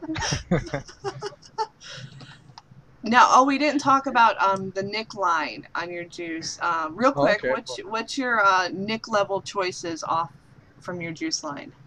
What we do is we offer 0, 3, 6, and 12, and that's pretty much where we stop. And the reason why we did that is, we see the trends of what's going on, and people vaping on dual coils and some ridiculously low ohm builds, where like I was a 12 milligram vapor for many, many, many years, and the first time I went below an ohm, my ears started to sweat. I still have not sub-ohmed. I'm terrified of it. You know what? You're in a better place. It's really not necessary. I mean, don't get me wrong. I'll say that. I'll say that it's not necessary and do it myself. But you really got to take safety into consideration. Me and Mike Morgans had a long conversation about this many, many times about how safe it is to vape sub-ohm on a battery, and it is not. Mm-hmm. I don't And care this what is you say. this is a modder talking to you people, so I listen don't to care this. what This you is a say. modder.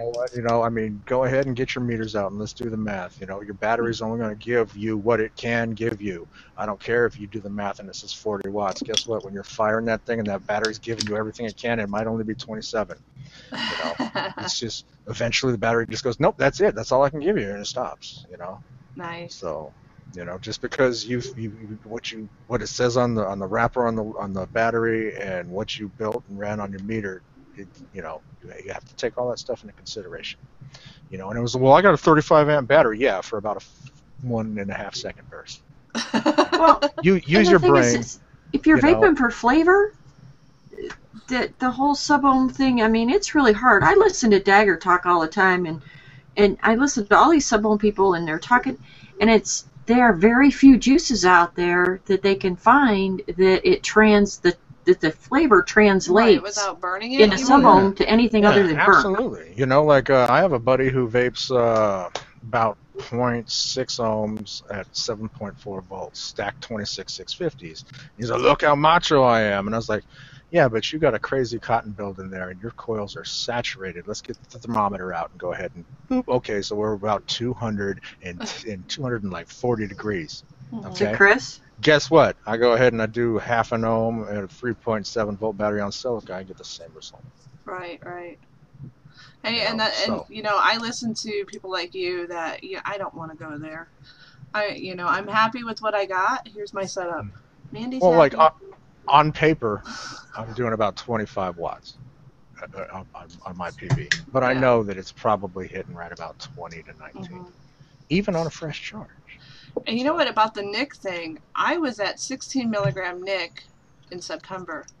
I'm now at 6 milligram. Right. And I thought it would make a difference. I thought I would be jonesing. I thought I would be going nuts. After vaping for 3 years, I'm wondering if it was all a mind game with me. Because I'm at 6 milligrams, and I think I can go to 0 with no problems. Oh, I wouldn't go that far. Here's the thing, Mandy. Try 3. You know what I mean? Because nicotine is a stimulant. You know, and the second you remove it, you're gonna miss it. Yeah, Miss Pregnant Person, don't go stressing that baby. Well, so far the seriously. 6 is great for me. I have had no. For killing your husband. Try 3. Try 3. Decrease. You know what I mean? I don't recommend going. Look. Nicotine is a stimulant. It's a cousin of caffeine. You know what? When you stop drinking coffee, you can tell a difference. Well, and she's Little Miss Juice Maker over there, Adam, so she could drop down a meg a week. And that's what, what? I fill this bottle up. I started with, it's my Mandy's Melon. It's 120 mLs. It was full at 16. I filled it up at 12, and then I just refilled at 6 milligrams. So when this is gone, I'll drop down to 3. Right. When I went be an from easy 24 taper down, that's what I did, was 2 meg at a time when I dropped mine. Yeah, and it'll be an easy taper because, your wicks are still saturated with the heavier concentration of nicotine. So, you'll gradually work yourself off of it. You know, when people tell me, well, I'm a 12 milligram vapor, I'm just gonna try 0. I says, well, dude, it's like saying I'm gonna eat a candy bar, but I'm just not. I'm not gonna get the calories from. Right. I'm just gonna sniff the wrapper. It's not the same thing.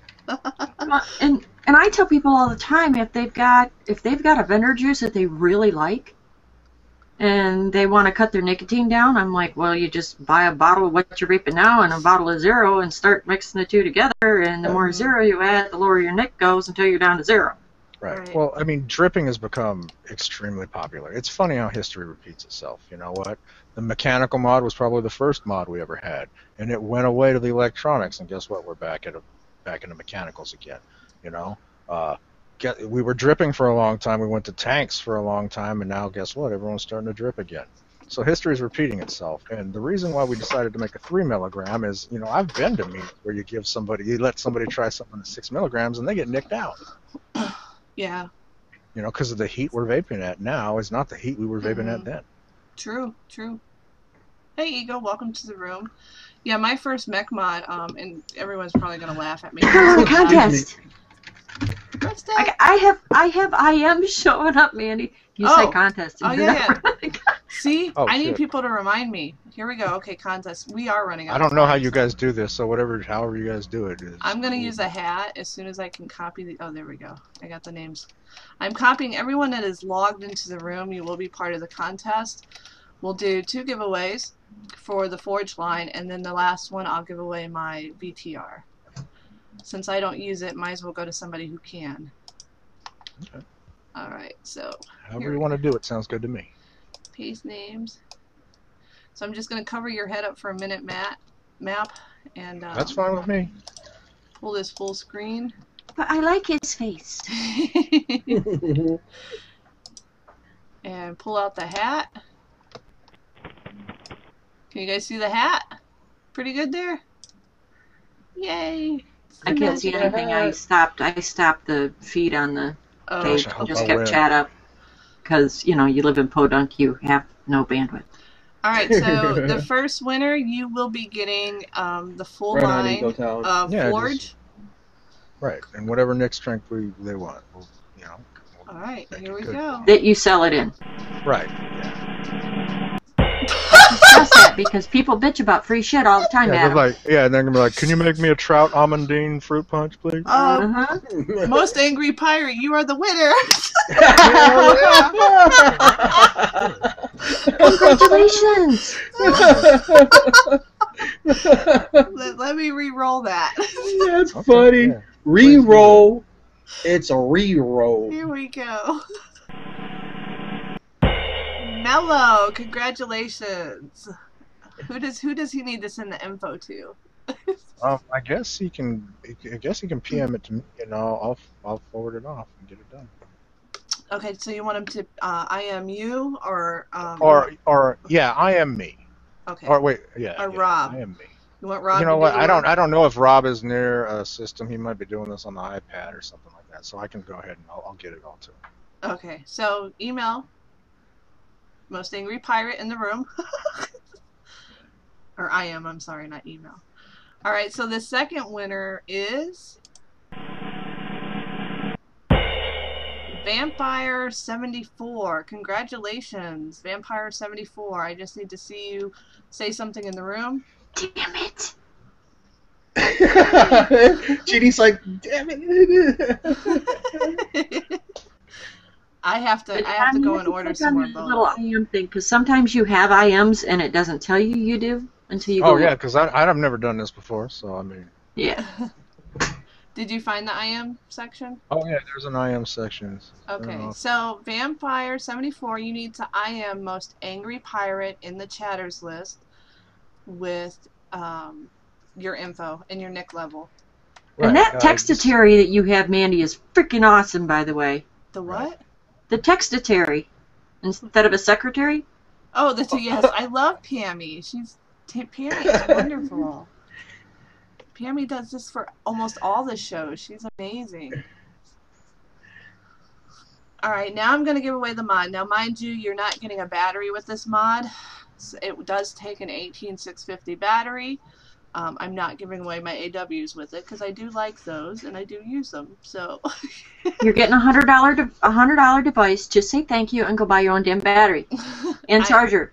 I will be sending it in the original case that it came in. I believe I have that. And the adapter that comes with it. And this is an original VTR, so the base swivels. I guess that's what you call that, the base. Mine swivels.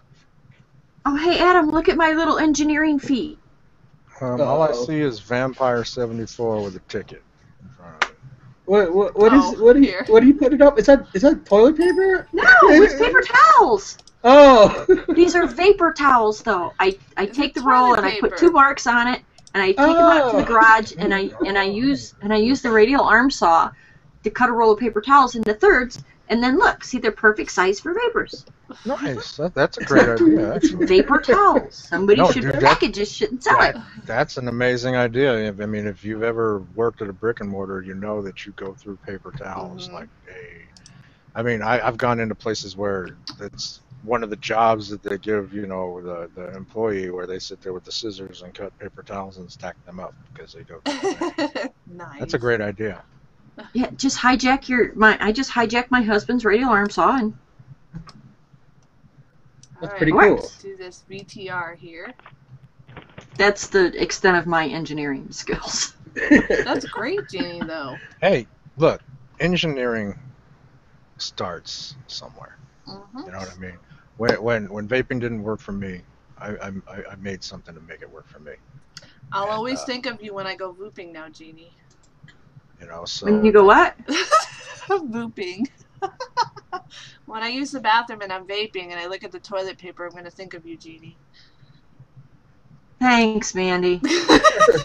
No, but the map, you really make a good point there. I agree with you that you start with something you're trying to figure out a way to make your life easier when it comes to even the simplest tasks. It's a necessity. You know, I mean, necessity is the mother of invention. You know what I mean? So, absolutely. All right, here's our winner, Chuck in Illinois. Congratulations, Chuck. You won my VTR. Whoa, congratulations, Chuck. So, Chuck in Illinois, you need to email me. It's on the screen, mandycat3333 at AOL, yes, AOL.com. And Chuck, do me a favor, please don't go to eBay and buy your batteries and charger. Buy them from a reputable vendor, please. Oh, no, Chuck knows his stuff. Chuck just actually sent me some Ready X-Wick to add to my prize. I have a contest I was running over the weekend. So, yeah, he coils. He knows his stuff. I am short on patience for people bitching about free shit and for people going, but I can get it cheaper on eBay. Those two things I'm completely out of patience on this week. Yes, Vamp, you need to. I am. Good question. Here's a good question for you, Matt.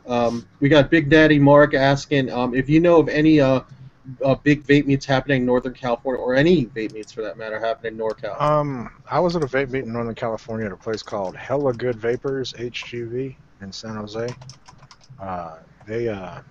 There's something coming up. I don't know exactly the time frame. I mean, I'll definitely communicate it forward. They're having their 1-year anniversary of the LLC being started, and they do a really great job, stock a lot of great hardware, and have food trucks and stuff when they have a meet. It's really a good time, and it's really cool because in the Bay Area they got I think there were 15 stores last time I was up there, and they all get together for the vape meet. You know, so it's a really nice, fun thing instead of people butting heads.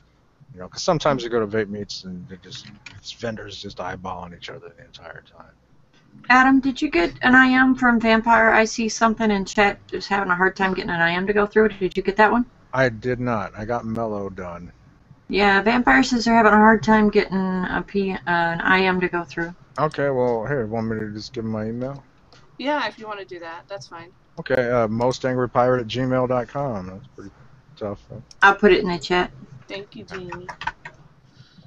All right, so we have 5 minutes left till Celtic Fury show comes on. We have 205 viewers in the room. That I want to thank everybody who came to the show tonight and learned a little bit about some vaping history and also a really cool juice line that's out called Forged.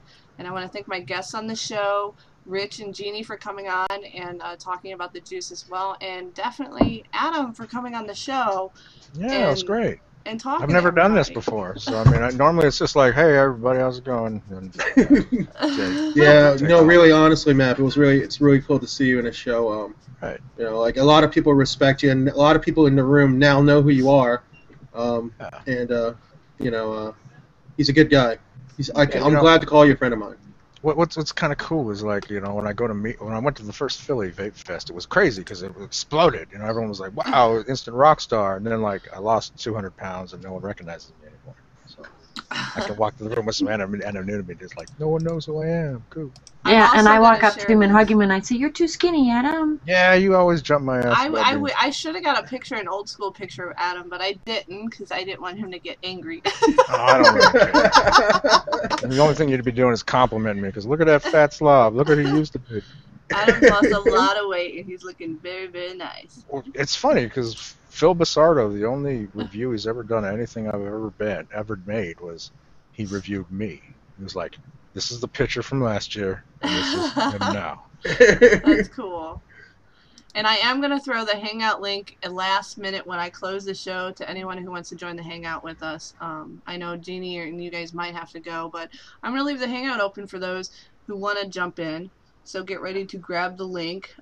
We have about 3 minutes left. Is there anything else you want to say to Matt while he's here, Jeannie, Rich? No, just that much love, Matt. You know that, bro. Absolutely, buddy. It's always a pleasure, Rich. No, Mello, you don't need the email. He got your info. I got your information, and I got it forwarded off already. Somebody asked, how did you lose so much weight? Cycling. He got sick.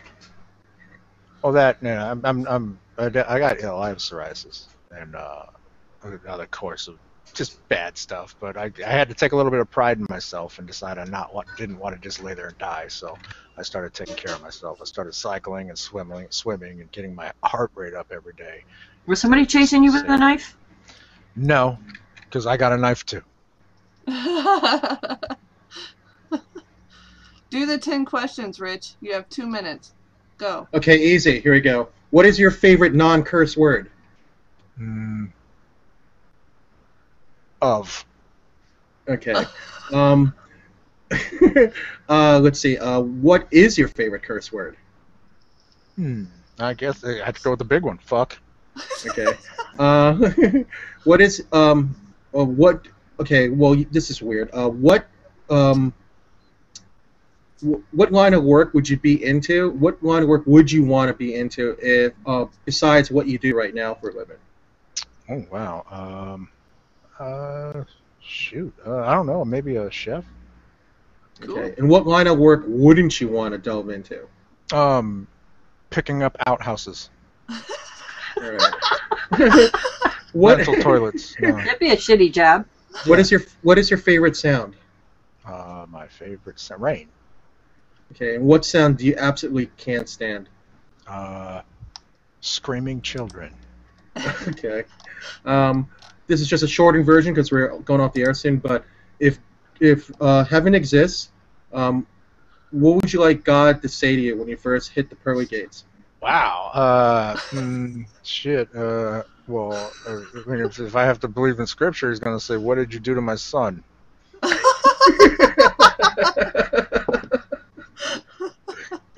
That's it, guys. Very cool. You also definitely catch Map. Check out his line in Forge Vapor. Love you, Mandy. Love you, Jeannie. Map, much love, brother. And I'm going to throw this link in here, and then we're going to sign off. Thank you guys for coming to the show. Stay tuned for Celtic Fury Show. And there it is. And we're out of here, guys. Thanks for having me, Mandy.